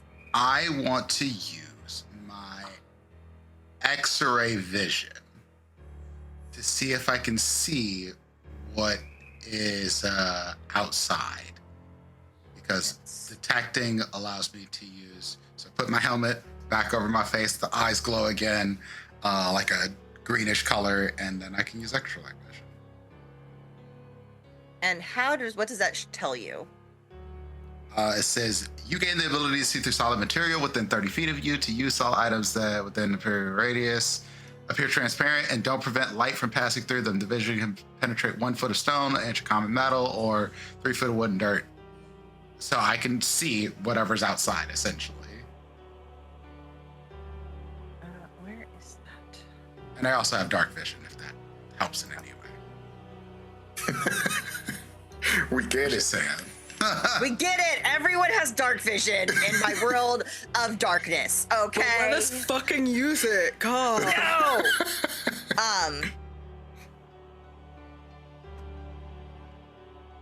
Wait, don't look at what I just did. Okay. You see, that was the wrong one anyway. You don't. There's something out there, but you can't make out what it is. It does not have a fully corporeal form at the moment. So it's kind of like my shard of creation then. Like it's just like a floating orb of something. You have brought up ghosts on more than one occasion. You're starting to realize there are ghostly specters in this location. Cool. And now they're mad, for some reason. So you see, Nuck pull the helmet back up. I think we should leave. I mean, we could try to save the world tree or whatever, but we could also be haunted forever and get our souls sucked from us. Something along those lines. We don't save the world tree, there is no hope for any of us. Of course, there's a druid in our party. Of course. Okay, but here's the thing, Nuck. Most of the time, I would 100% agree with you. However, if the world tree is being threatened, killed, whatever, like this place has been around for a long time. How much damage is it really doing? There's a whole world tree. This is just one house. There's something in that hedge mage that is greater. Okay. So we'll leave this room in this building and we'll go to the hedge maze.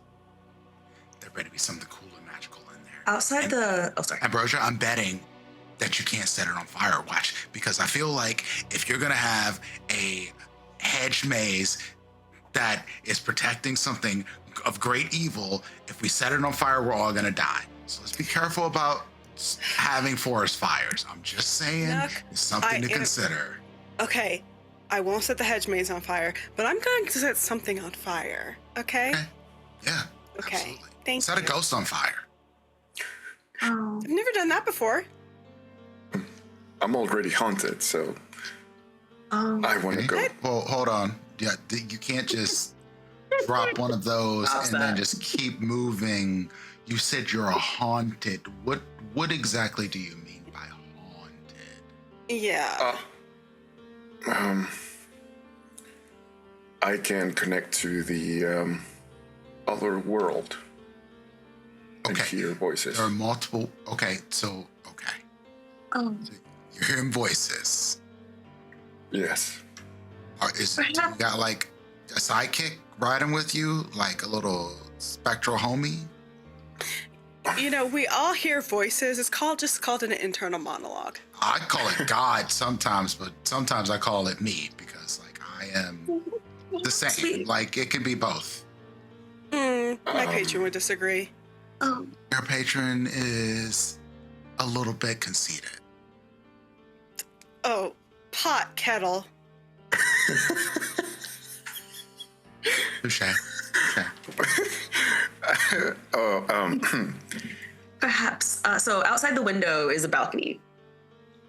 And the hedge maze is like down from there. Yes. How far? Or is there a way down so- that I see? There is no way down that you see. And Cute. I would like to use this moment to tell you, you went up a flight of stairs, a single Yeah. flight of stairs. You went to the second floor. You look We could to jump. be at least 100 feet up in the air. Oh no, we can't jump Cute. that. Love It- that for us. You don't. You walked in a building, walked up a flight of stairs, and you look down. And this is an impossible jump. And I was gonna make a ladder for us, but apparently not. And you 100% get that vertigo as you stare down. And if you stand out there long enough, it is now 105 feet.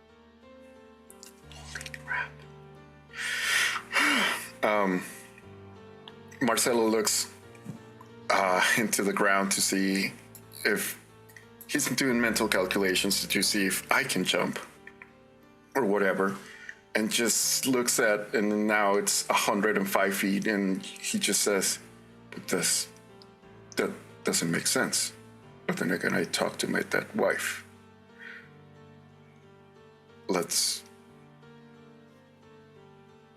I think we need to go through this.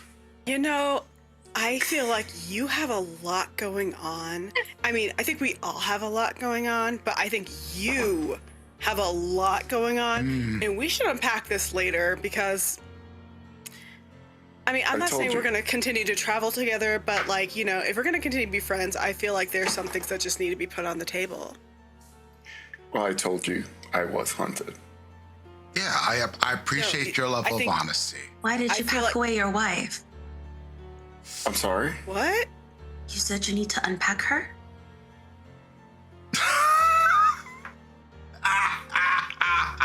I'm laughing in character and out of character.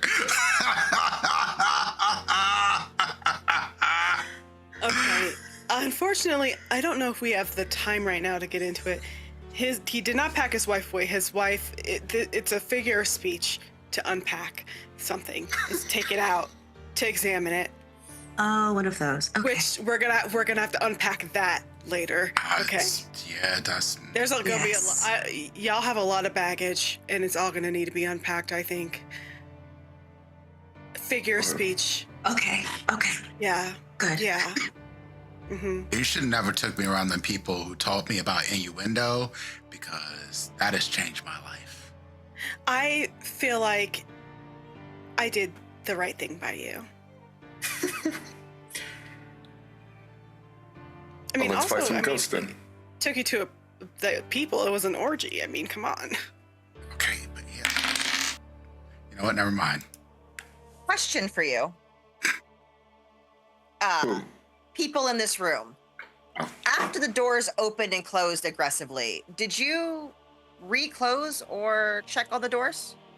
Oh Nope. no. Oh no. No, my goal was to leave this fucking room. Well, that's I'm on the I was asking balcony. for reasons. Cool. Yeah, we see those reasons being rolled right now. Uh-huh. No, I We am see making reasons them. roll. Here's the thing. I can roll everything invisible. I'm making these viewable for you. This is your little push that something weird in this house. You might hear something coming from these rooms again. They're scratching, they're shaking. The house is moving. This might be the first realization that this house is moving on its own. Or it's an orgy. I mean, this house could be moving. There are no sounds of any other living creatures in this house now.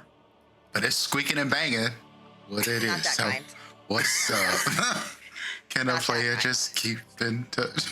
I think I need to do this again just in case. No. I go out. I go out. Which way? I Where are you leave the going? room. Which I one? leave the room through here. Yep, you can't go Guess- that way anymore. The door will not open. Oh, we can't go on the crap. balcony? No, the way Marcelo just went. I As see, you I see. try these doors, they are swollen shut. Nuck, you would know it's as if they became waterlogged. They are just jammed in. The door I'm standing by? Yes. No, the door Marcelo. Both of those oh, are. no, yes. you're over there. Everything on that wall. Oh, okay. Feels as if it's been warped. The wall has warped itself around the doors. Okay. Okay, well, So, I guess I'll go this door. Mm-hmm. That door will open. Okay. There you go. I'm gonna smash it with my warhammer just to see. You know, not. Okay. I'm not trying to smash it all the way because if it's like near bursting, I just want to make a little hole in it, see what the fuck is going on. Please make an attack roll against the door. Absolutely. As a matter of fact, Here we I'm just go. gonna use my armor to punch it because I'm not trying to like take the hammer all the way to it. So I just, tuck the whip away a little bit and then I punch the door. So let's see. 17. The door opens. You go through? I don't necessarily want to go through. I No, just you go want to. through. The door Oh. takes you through. Oh, You could try to okay. do a strength check against the door, but the door, as the second you hit it with your elbow, it sucks around your elbow and starts pulling you, dragging you through into the door. Not into the room, but into the door. I think I don't want to do that. I'm not comfortable with that one. I just rolled a 19 strength check.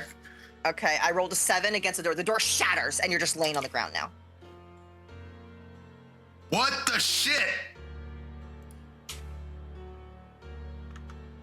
Okay, yep, this house is haunted. I think we need to figure out some world tree, something or the other.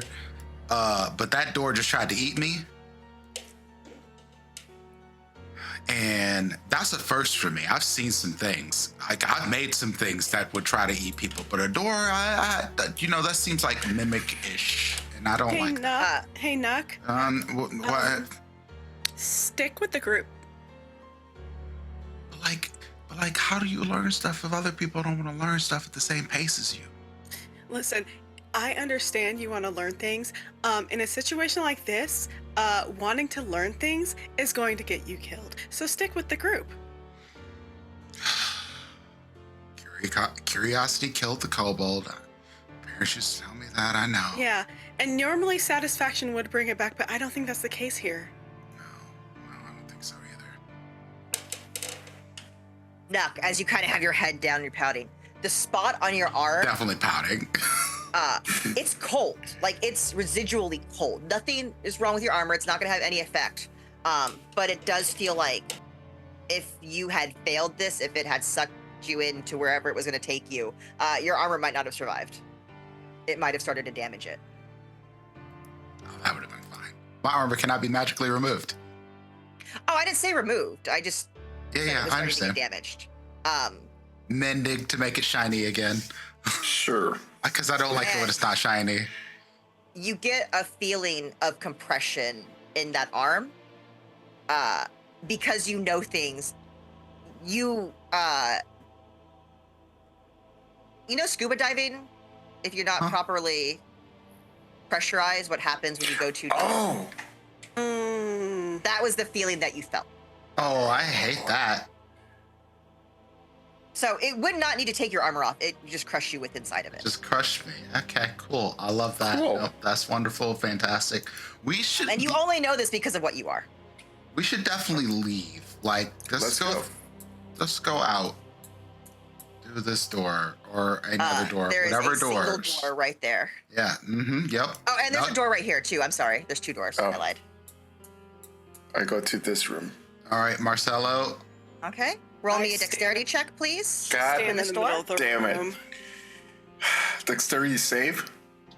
Yes. 18. Oh, not bad. You get like a little static shock as you open it up, and there's 2 chests in that room. Yay! There's a couple of chests here. If Get out of my way. No, I'm kidding. Oh yeah. This, I imagine that. did you say chess? Knock Nuck Marcelo is out like of the way. literally like bowling you over. It's kind of fucked up, but you see, if you see the look in Nuck's eyes, it is holy shit. This is amazing. I'm not sorry, but I might be sorry later, but not at the moment. Are these chests locked? Dexterity check or thieves tools check. Ah, yes, please give me those thieves tools. I have. I do have those.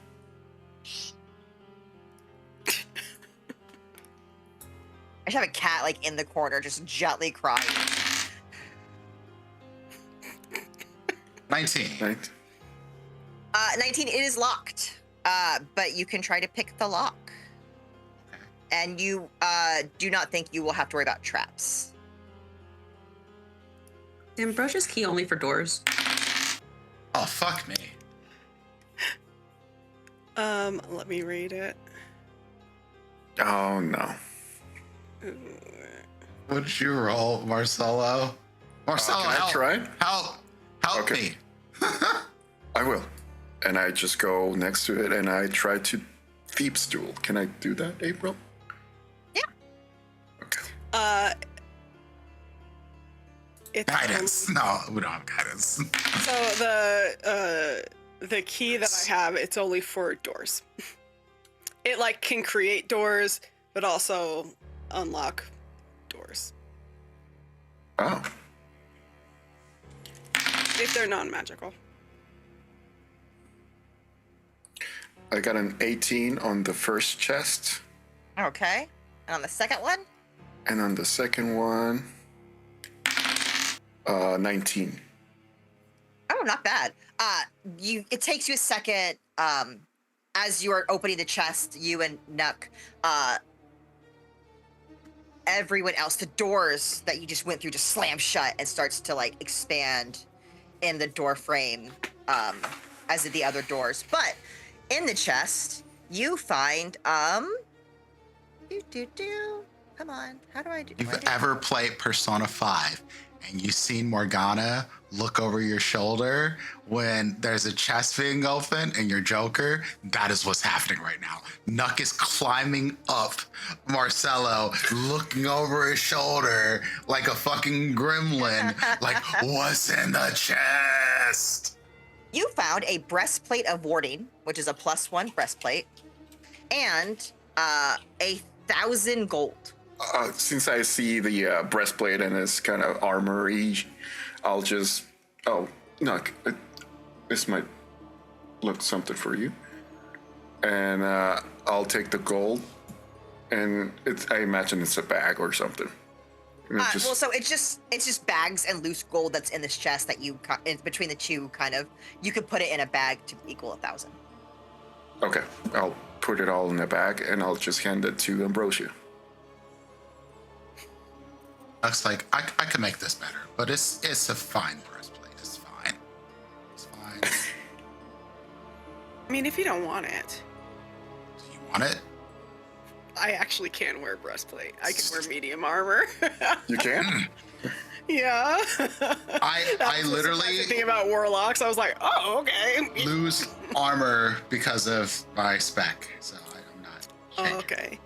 And I just Ambrosia- distributed that to everybody, so Oh, everybody hell has... yeah. Oh, that's cool. That's really cool. So Sharing, yay! As long as one of us figures out how to do it. yeah, it won't be me. It's gonna be May. And I'll send that to Ambrosia. Ooh, and it just showed right up. And everybody gets okay, everybody has 20 copper pieces. Yeah, I see the monies. Thank you. That is very cool. I like that. Good job. Thank Good you, job, Chard. Shard, for making this work. Okay. A really bad time, and then suddenly these chests full of money. The chests also look a little worn down. And this room again, we're starting to getting a horror movie abandoned house vibes. Okay. And I just leave the room, I guess. Okay. There's a door right here. Yep. Okay, The so door you came from. I'm gonna do a thing. What are you gonna do? I'm going to smash the store to pieces that we just came out of because I want to see what happens because all these doors have been doing some really weird shit. So this time I'm actually going to pick my hammer up and then start just banging this door down. Like, Okay. Yeah. Ambrosia sees what Nuck's about to do and just is gonna Like, just prepare. understand. Blast. I just want to make sure, and I'll explain this to people. I'm trying to make sure that like these doors have been closing behind us and doing weird things. If they're gone, then maybe they won't. I turn to Anemone and Marcella and say, now, the two of you heard me tell him not to be too curious, right? You told me Yes. not to leave the party. And then we had a discussion about being curious. Nice try. You guys heard me have that conversation with him, right? Yes. Yes. Okay, great. I just want witnesses. This isn't curiosity. This is more of like trying to cover our asses. Does this make sense to anybody else? No? Okay, fuck it. No. Fine. It's fine. It's fine. I'm still gonna smash the door. Okay. Attack the door. Yeah, that's a real roll right there. That's a nat one. I don't even need to roll at this. At a nat 1, you go to swing, and as you swing, it makes contact, but immediately goes through and is starting to be dragged away from you as the door is sucking in your hammer Fuck and off. you slowly attached to it. You've got a nat 1, and it's slowly creeping up. So like the whole head of the hammer's in, and now the rest of it's going. Can we make a strength? You made athletics. Athletics. I'm going to. I mean, if you want me to roll a saving throw, that's a different roll. Roll me Could this be a saving throw? athletics or acrobatics. That is a 12. Half of your weapon Hammer? is now coming out. Hammer, yes. Can someone help me? Just like pull on my person while I do this again. Can I just like Eldritch blast the door? Sure. It went incorporeal, It went incorporeal. Oh. and then it did some kitty pride shit. Oh. And Well- oh, go ahead. I have a -1 to strength, so I don't think I'm going to be helping you. Sorry. I'll help you out. Yeah, you go first because my strength isn't great, but I do have take root. But A what? A wait. What is that? I can root myself into place. I can't That's be cool. moved. So I was thinking like to help, but I am also Anchor. not strong. Oh, that's This could be pretty an cool. anchor. Yeah, but I don't have any strength. I have a -1 to strength, I think. So All right. I'll You're stand gonna back. roll. You should do it now. you go first. And if that doesn't Okay, work, I'll do a we'll strength figure check. something else out. Okay. What is it? Acrobatics or whatever? Whichever you think you would use. You could Okay. do strength, acrobatics, athletics, any physical strength. 14. Cavalry shit. 22. Half of the hammer gets sucked in again as you're in this fight, but you hear coming from this door, a thudding again. From this direction over here, you hear a thudding as the door over here is...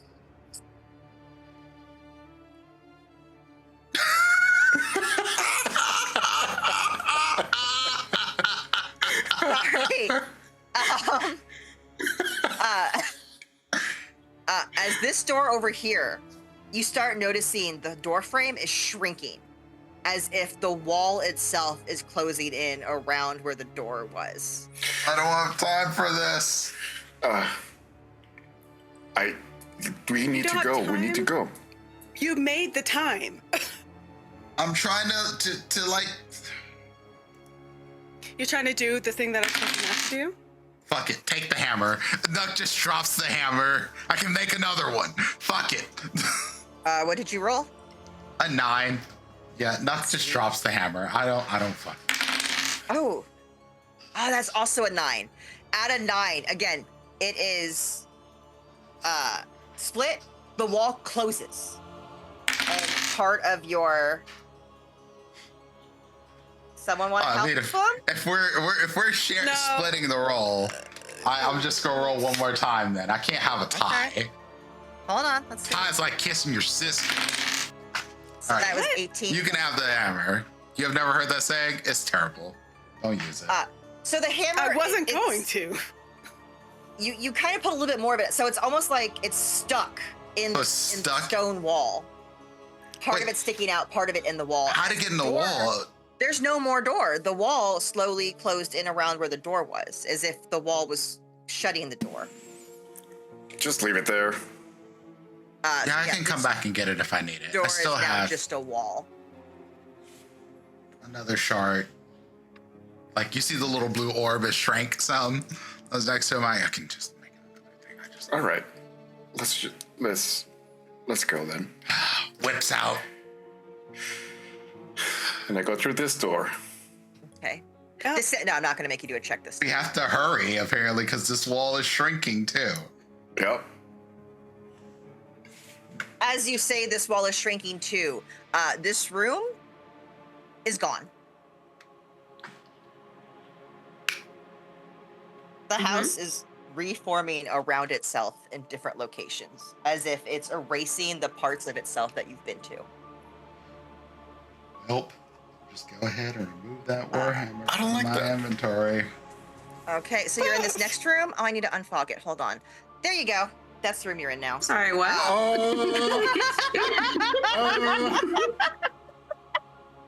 As you enter this door, it's as if the pressure that you felt. That's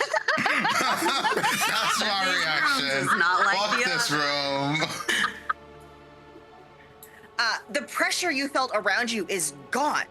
It's you feel lighter, you feel air. And for a split second it's relief, but then you actually like feel the air, you smell it. Anemone, there's nothing alive that's ever been in this air. You could like it's almost like this is the air of death. And in front of you is a screen, a port. It's a big stone structure with a purple swirling vortex in the front of it with stars. And it's a very deep purple. And over here is another one of those magical fires. But this one, again, as you start to stand in this room more, Anemone, you'll feel it first. It's getting warmer slowly. Hey, Anemone. You ever want to touch stars? Don't listen to him. Storyteller, I have a question. Does the stars and the purple look like Lord Duskmere's robe that we saw earlier? It does. It looks just like that. And the more you look at it, the more you could kind of start to see. And like you think back, and yeah, the purple and the swirling on Lord Duskmere was also moving. Damn, I wanted that cloak too, but never mind. It seems like it's bad. Oh yeah, it looks pretty cool. And there is a door right here as well. What is this? I turn to Anemone or Ambrosia. My Arcana is only +1, but I can check. I can do it. Fine. This is terrible. Nothing good is going to come out of this. I look at Ambrosia. Once we get outside, I'll be. I didn't choose this. The rest of them chose it for me this time. Yeah. This part, yes. All your other actions, no, you did that yourself. Oh. 18. 18. How are you doing this? What are you using a tool? Are you touching it? Please tell me you're touching it. I am absolutely not touching it. Yeah, I think he's touched enough today. You want to lick it? You should really lick it. Piss in it. It's like a 9-volt battery, man. Take a shit in it.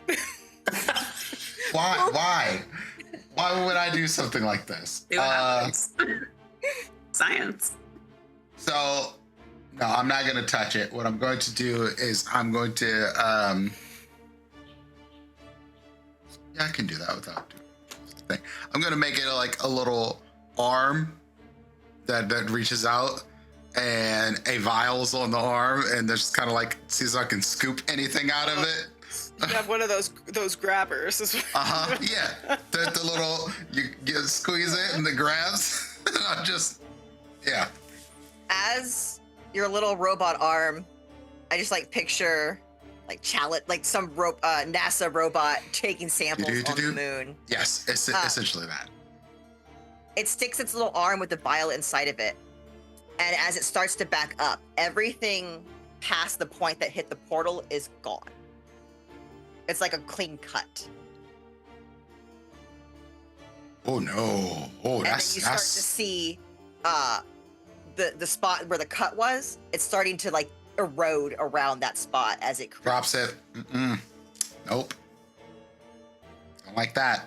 So we should stay away from that. Let's leave. Yeah, I turned to Marcella who asked what that is. I was like, it's bad.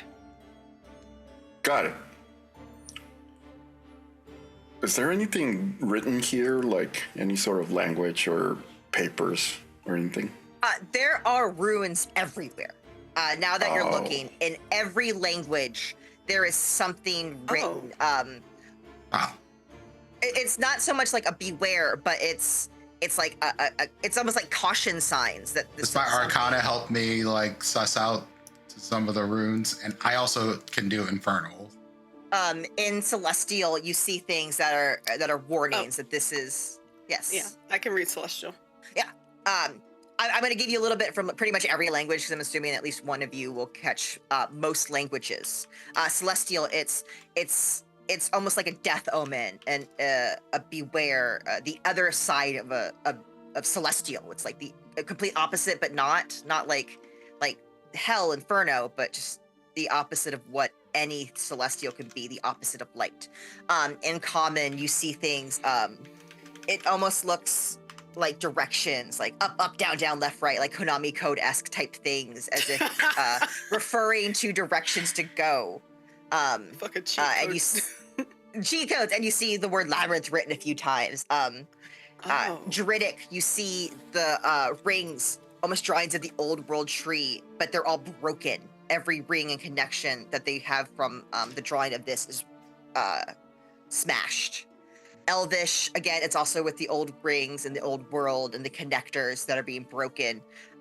You see machine speech, Nuck, as if coding was written, like every language is here. And then there's a language that I don't think any of you speak. Yes, and a language that none of you know is carved in the wall. But that language, where that spot is carved, it's... not so much like carved, you have like the white carving on the dark stone. It's as if it's carved with nothing, and in that spot is nothingness, so dark and so empty, but you could still see it. Like that super, the darkest black paint. Like how it kind of makes an empty space where the color is. You said one of the runes or like one of the languages talks about the labyrinth, and also there are like directions. I would like to just write those directions down.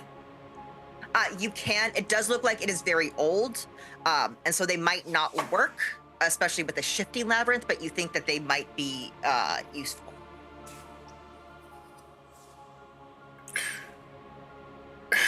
Is this the entrance to the labyrinth? Marcelo, you would know that that's not how this works. That's not how the labyrinth would work. The labyrinth, as you know, and I'll let you share as much as you want. Can you roll me any kind of check you want? And anyone could help for what you would know about the labyrinth now that you're in this space surrounded by all these words. And anyone else could roll as well if they want to figure out what they can figure out. Can I check Can I do an insight? Any check. Let me see. Whatever your character would be using for knowledge to figure out. You could be reading, you could be investigating, perception. Hell, acrobatics if you're climbing the walls to read the stuff on the top. Whatever you would like to use, we'll make it work. Okay. I have a thing, and I'm wondering if like you'll let me use it to help Marcelo. My heritage gives me worldly wisdom, which gives me proficiency with the history skill. So can I like basically give him my proficiency bonus to the roll? Yeah, sure. Okay. You are all working together on this. Awesome. I got a 15. Okay, and then my proficiency bonus is +4, so 19. 19. Anyone get higher than a 19? I think we do. Got a dirty 20. Dirty 20. Marcelo, you have come here with a singular purpose that you haven't really shared with anyone. And I'm not going to share that for you. But because of that, you've done a lot of research. Research on planes, research on worlds, research on how things work. You start making connections and you see that what you've been looking for is an entrance to the labyrinth.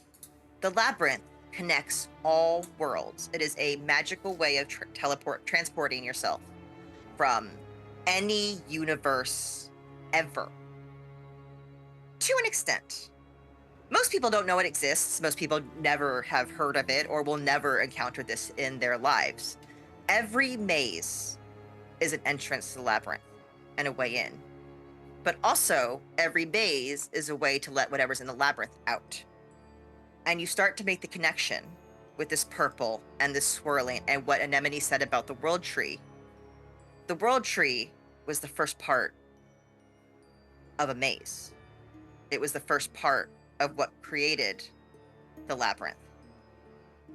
Whatever this is destroying a part of the labyrinth. It is bringing about an emptiness. It is bringing about the void. And as you make that connection, your eyes glow purple, stars appear. You feel a connection to it. You feel the void. That it's going to destroy everything, but it's going to connect everything. That you could get to it. You could be a part of it. And you're starting to get closer to this portal. Your body you're not moving, but it's getting dragged closer and closer and closer. And your eyes are starting to roll in the back of your head as you're starting to see all the connections. Marcelo, in your head, this is being projected, and it is a lot of information. It is the map of the labyrinth. You see the void is encroaching. It is cracking in. It is attacking the world tree.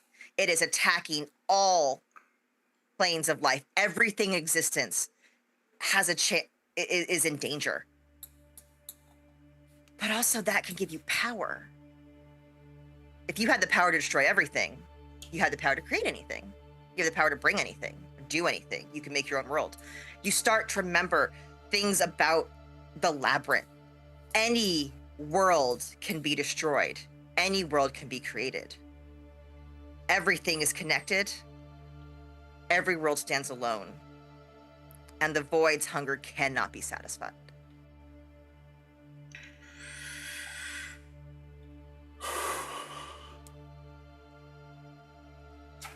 I think with all this information. Oh. No, and you're still slowly moving closer, being dragged by the energy, the knowledge of the void, knows that you are looking for it, knows that it could, maybe you could join it, maybe you're next, you're part of it, you could bring more void. Do we you feel the power growing in you. Do we see him moving closer? Yeah, you are all watching this. Like, just Marcelo. you are Marcelo. Oh yeah, we grab his ass. Marcelo? I don't think so. No. I'm just gonna Grab his hands And if that's not working, I will use the whip, but I won't. I will turn off the electrify part, and I'll just kind of like wrap it around him and pull him. You're gonna have an Indiana important Jones him. question. Marcello, do you give in to the void, or do you allow them to stop you? Oh shit. The Ooh. void could give you so much power. Or that power up. You could stop what's happening here. Oh God. I Sorry, imagine. Dad. Okay, so this is what Marcelo is looking at. Marcelo is looking at this portal, and this spiraling and whatever. But he doesn't see the actual spiral. He starts to seeing this beautiful human woman in the pink dress and like long, flowy white hair. I'm Sidarian, but thank you.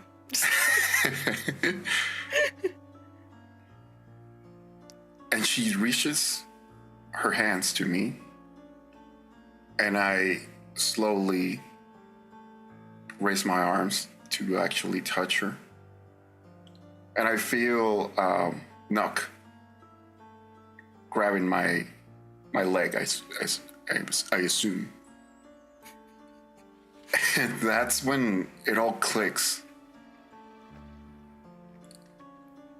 The image of his dead wife just disappears, and he starts crying, like long, really deep crying.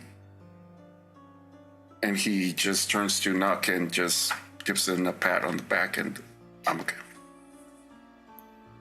As Back. you get broke out of it, you realize whatever was trying to pull you, it was evil. It was empty. It was nothing. It was void. It felt so good, but so wrong. It's everything against nature, anything against what your wife would want. And you see her reach out for you, and you see her mouth the words, "My love." As you turn away, the flesh melts from the face. The bones rip out of her body. I need everyone to roll initiative. Oh my God, no. that's fucking sick.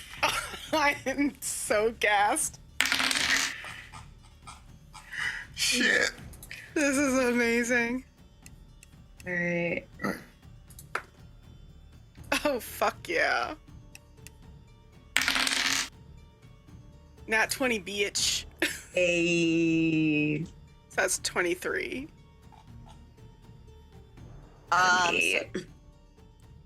Ambrosia, you said 23?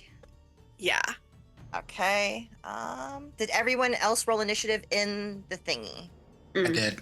I did. Okay, Oh, cool. Oh, did you want me to roll there? No, it's cool. I could just put it. I just wanted to make sure we actually got real initiatives and they weren't just like old numbers that were stuck in the initiative track. Okay. Okay. Marcello, the flesh melts away. You start to realize that was never your wife. It was never. The body grows bigger. The bones extend and melt away as a ghostly hand goes through and tries to grab you, but it was not able to. As a ghost appears in front of you, 2, 3 ghosts flank out of this. Okay, and Ambrosia, you're first in initiative. Okay. Oh my goodness. I don't know what to do. I should have thought about this. I'm not used to going first. I think what I'll do is Ambrosia's just going. I'm gonna get a little closer to my gang, to my crew, but still stay back, and I'm gonna cast Spirit Guardians. Around us. So it's a 15-foot radius around me. That's And pretty like much as everyone in this room.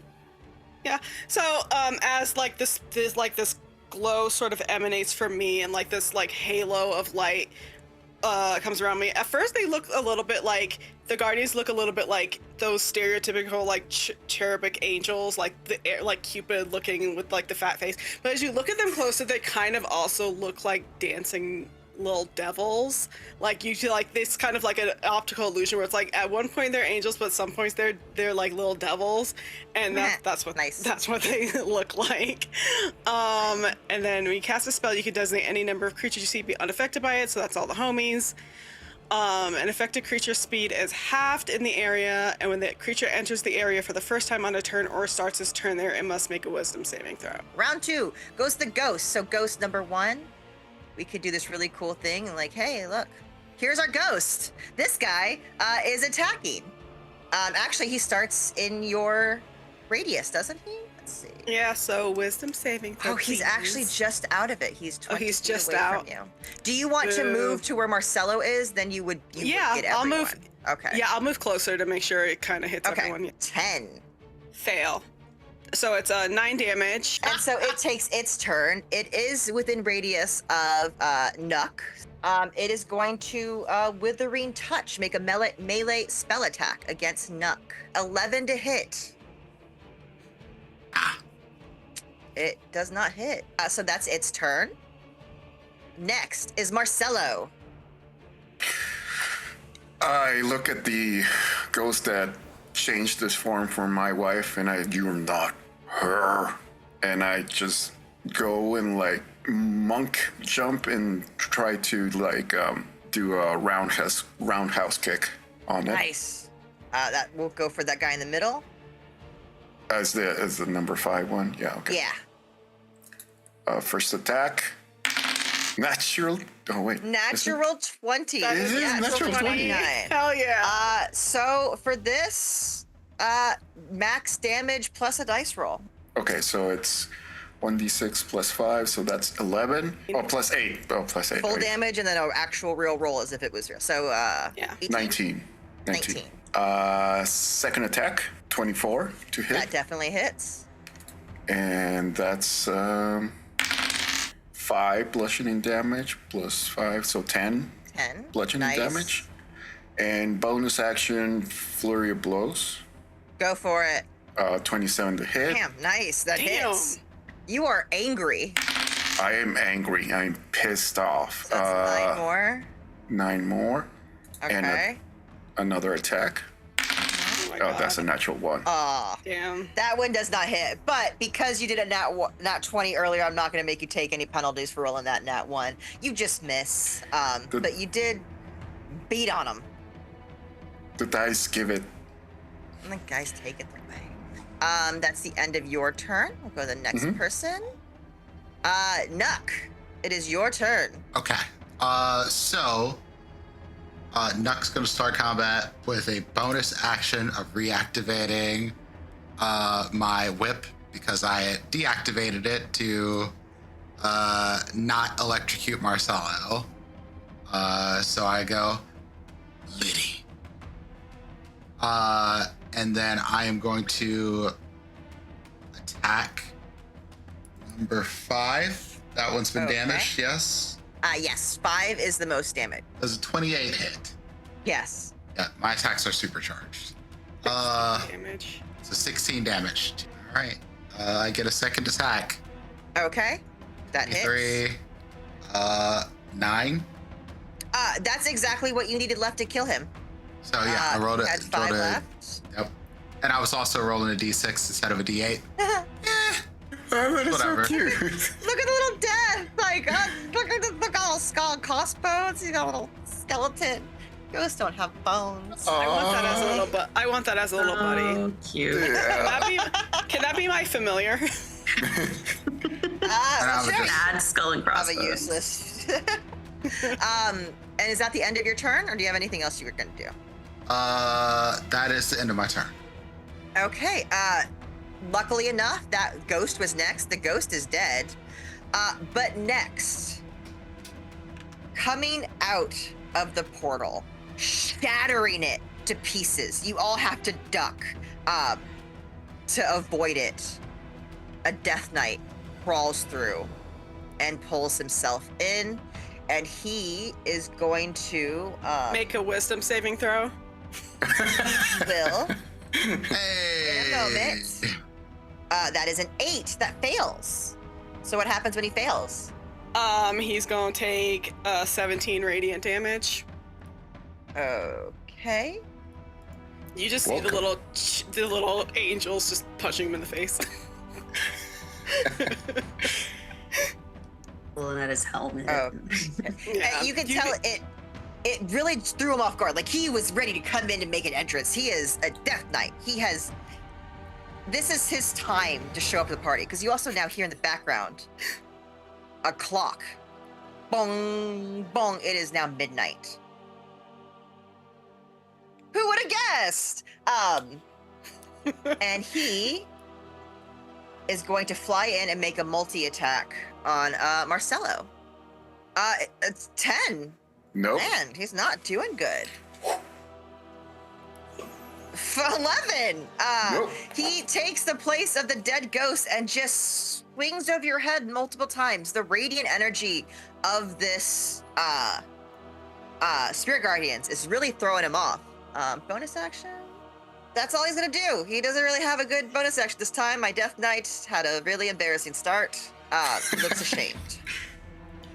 Anemone, you are up next. There are still 2 ghosts flanking the Death Knight. You could also just run and abandon these strangers. You don't know them. Yeah, that's not very neutral good of her. She's going to attack this one over here. I don't know if you can see me clicking on him, but the Number 8? Yeah. Okay. She's gonna step forward. Actually, first, before she does that, she's going to cast. I have been trying to figure out how to pronounce this since we rolled initiative. Laylee. Shillelagh? Laylee. Shalalag. Cast Cast that. Shillelagh. Cast that on Okay. her lucky walking stick, which she Oh. always has. And then she's going to try to hit that ghost up there Go for it. with her walking stick. Does a dirty 20 hit? It does hit. 9. Awesome. Okay, he has been hit. I was gonna heal, but everyone be dodging, so. Everyone's doing pretty good. I'm upset about this, but it's fine. It's good. It's great. I love that you guys are It's the winning. first battle. I know. I love that you guys are winning. I'm very proud of you all. Anything else you'd like to do? Not bitter about it at all. Actually, I'm gonna do take root because I realize that's a bonus action. Okay. So I'm going to do that. So now I'm rooted and I can't be knocked prone or forced to move. Just in case. I don't know what this That's dark good. knight dude can do. I don't trust him. You shouldn't. Why'd I heal? What? If you were rooted when your turn begins, you can choose to spend one of your hit Oh die. yeah, That's that's cool. cool. Oh. Okay. Okay. I'll know for next time. Neat. Is that the end of your turn? That is the end of my turn. Next is a ghost who will make a wisdom save. It's 8. It's not a save. Yeah, no, it's not. 11 radiant damage. Okay. He took 11 radiant damage. And then he is going to cast Horrify. The ghost speaks a haunting phrase, reveals the wounds from its death, or performs some other expression to scare within a 30-foot cone. So that's all of you. I will need everyone to make a wisdom saving throw. As this ghost shows how it died, it rips its head off its body and it throws its head at you. Cool. Okay, Sleepy Hollow, calm down. That's a dirty 20. Nice. I just need to know anyone who gets below a 14. Me. I got a 15. Just made it, bitch. 23. Anyone who succeeds Nat only 20. takes half damage. Anyone who fails will take full damage. And anyone who fails is also frightened. So anyone who failed takes 21 psychic damage, half if you succeeded. Also, Marcelo, you are frightened until the end of its next turn. You also failed by more than 5. How old are you, Marcelo? I would say in his third. Oh no, I know where this is going. You age up by 10% of your age, so you're now 33 minimum. You're about 3 years older. Okay, you know what? That's not even a bad age. From horror. You're that scared, you age up. Student loans came into call, man. I'm sorry.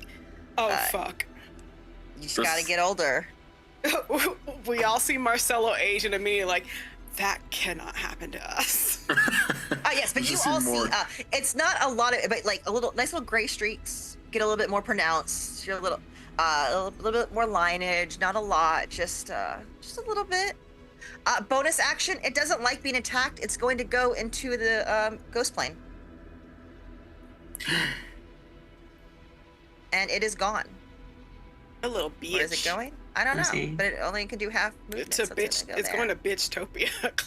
It's going to Bitchtopia, and in Bitchtopia, no one could hurt it because it's no longer its turn. Ambrosia, it is your turn. All right, I'm gonna Eldritch Blast the Death Knight. I'll just do the Death Okay. Knight because that's the scariest one. Let me roll my. Okay, nat 20 on one, and then Nice. I have a plus 10 to hit. That's bananas. So a 30 and then a 25 to hit. They both hit. Okay, so you said we're doing max Roll and then damage and roll. then roll again, right? Okay, so max damage would be 13, and then another 13. I got a 10. And then another 13. What the fuck is going on? So, 13 times 3. Yep. It is. It's now got the yellow ring around it, which means it's hurt. 39. It also gets pushed back. So does it get pushed? How far does it go? It's up to 10 feet per beam, so it would be 20. It goes through the portal and is gone. Okay. You pushed him back into the portal.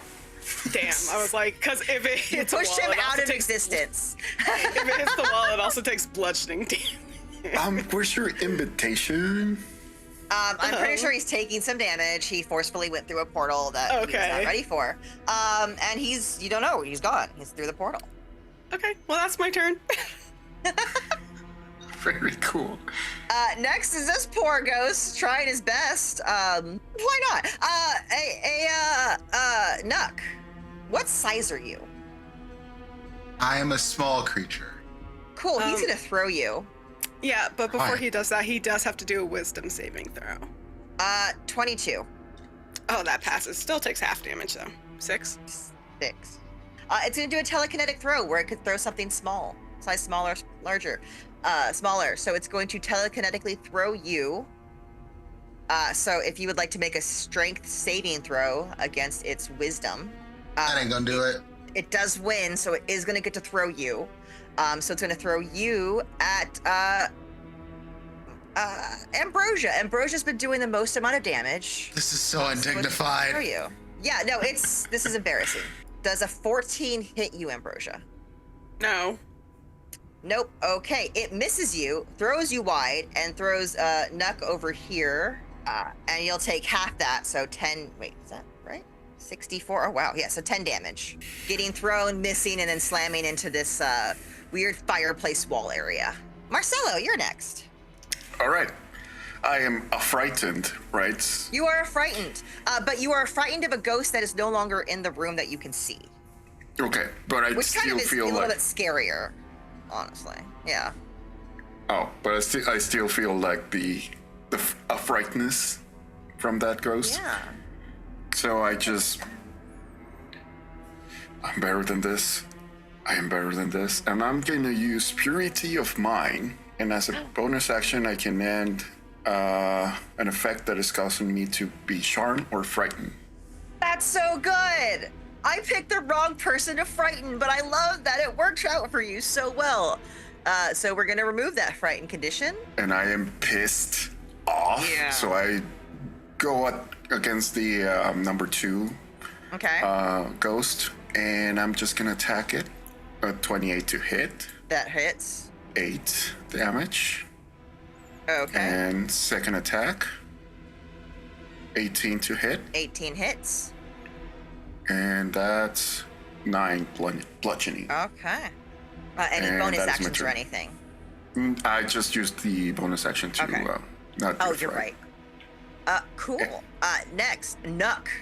How fucking dare? That's it. Nuck's not gonna move any closer than 10 foot range, Okay. and then he's gonna use his whip. Is that 18 damage? Yep, I'm getting it as you're doing them. Okay. He looks messed up. He's still alive, but not by much. Why don't you fucking die? And its jaw just Like, opens so wide. it hits the actually floor, die. screaming at you. Yeah, I guess it makes less sense now that I said it. yeah. It's gonna do like very traditional horror movie screams at you. 7 more damage. 7. Okay, then 5. Hold on, 7, 5, and then 8 points of damage. He's so cute. So cute when they die. He's dead. Dusty bitch.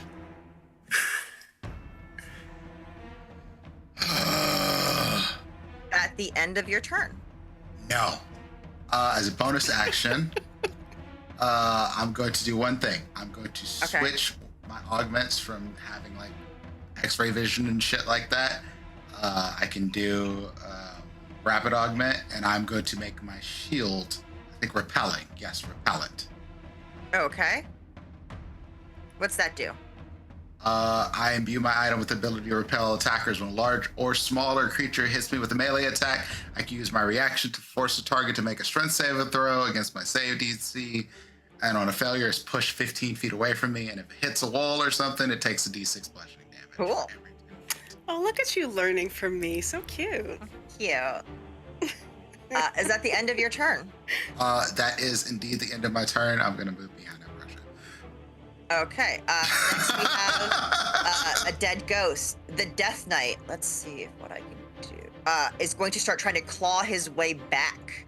You see a fist, a clawed gauntlet grab the side of the portal again, and that's where he is at his end of his turn. But his turn is over. Anemone, it is your turn. The Death Knight's trying to claw through. You know another ghost went invisible, but you do not see anyone else in this room to attack, really. Then yeah, I'll try to do Moonbeam on the hand. That feels really excessive for a hand, but we hate him. That's 10 damage. Okay. As that 10 damage goes, the other ghost has popped back into existence because he was just kind of chilling around the area. But more importantly, as the moon magic, the moonlight hits this portal, the rock and stone around it start to crack and crumble. Anemone, since you've gotten here, since you've hit the grounds, you've never seen the sky. It's been empty. All the stars you've seen have been on the cloak and in this room. You have brought back not just the moon, but the sun. It's just a reflection of the moon. You've brought real light back to this place, and it is starting to burn away the void of this spot. The portal starts to crumble. The Death Knight just gets fully sucked in. The ghost goes in after it. They are now both gone. You do not see them. But also now the room is starting to crumble. We are out of initiative. Oh. They're gone. But now, the room is starting, especially around this area, the portal, you're starting to feel it kind of starting to suck backwards into itself as it's starting to collapse. We did it. What would you all like to do? I love that Nuck is already Gone. Not left. gone. I guess I'll follow. Yeah. Yeah, I'll be the last Nuck one. got tossed around like a little bitch, and that's got him feeling a little bit of a ways because he's small and everybody bigger than him already, and then he's wearing this heavy ass armor and he still got tossed around. Yes, it's time to go. I can't be around this portal. Who knows what else might come out of there? You run out the door. The room behind you disappears. The floor below you starts to eat away at itself. All the walls around you almost drop. You see the entire layout of the house. You see things at distance. You see treasure, but the ground is slowly eating away as you guys just need to start running. The floor is still good. You guys have a clear line to the stairs if you want to make it. The room over here is starting to fall apart. You see the door behind you, a room full of cells and bones and bodies starting to like decompose, and you can smell the stink. Nope. The piano that was once there is now so disintegrated and so old and rotted that it's just a few pieces of metal wire on like a pile of wood. If you did not know it was a piano, you might not know it's there. Everything up here has aged 50 years. And it is quickly aging up here. Yeah, we running? We're running. Anemone. Oh, yeah. Are these stairs right here? That is a stairway. You could try to take those stairs. I mean, Up or down? Down? Everything you see is going down. There's no up from here. Okay.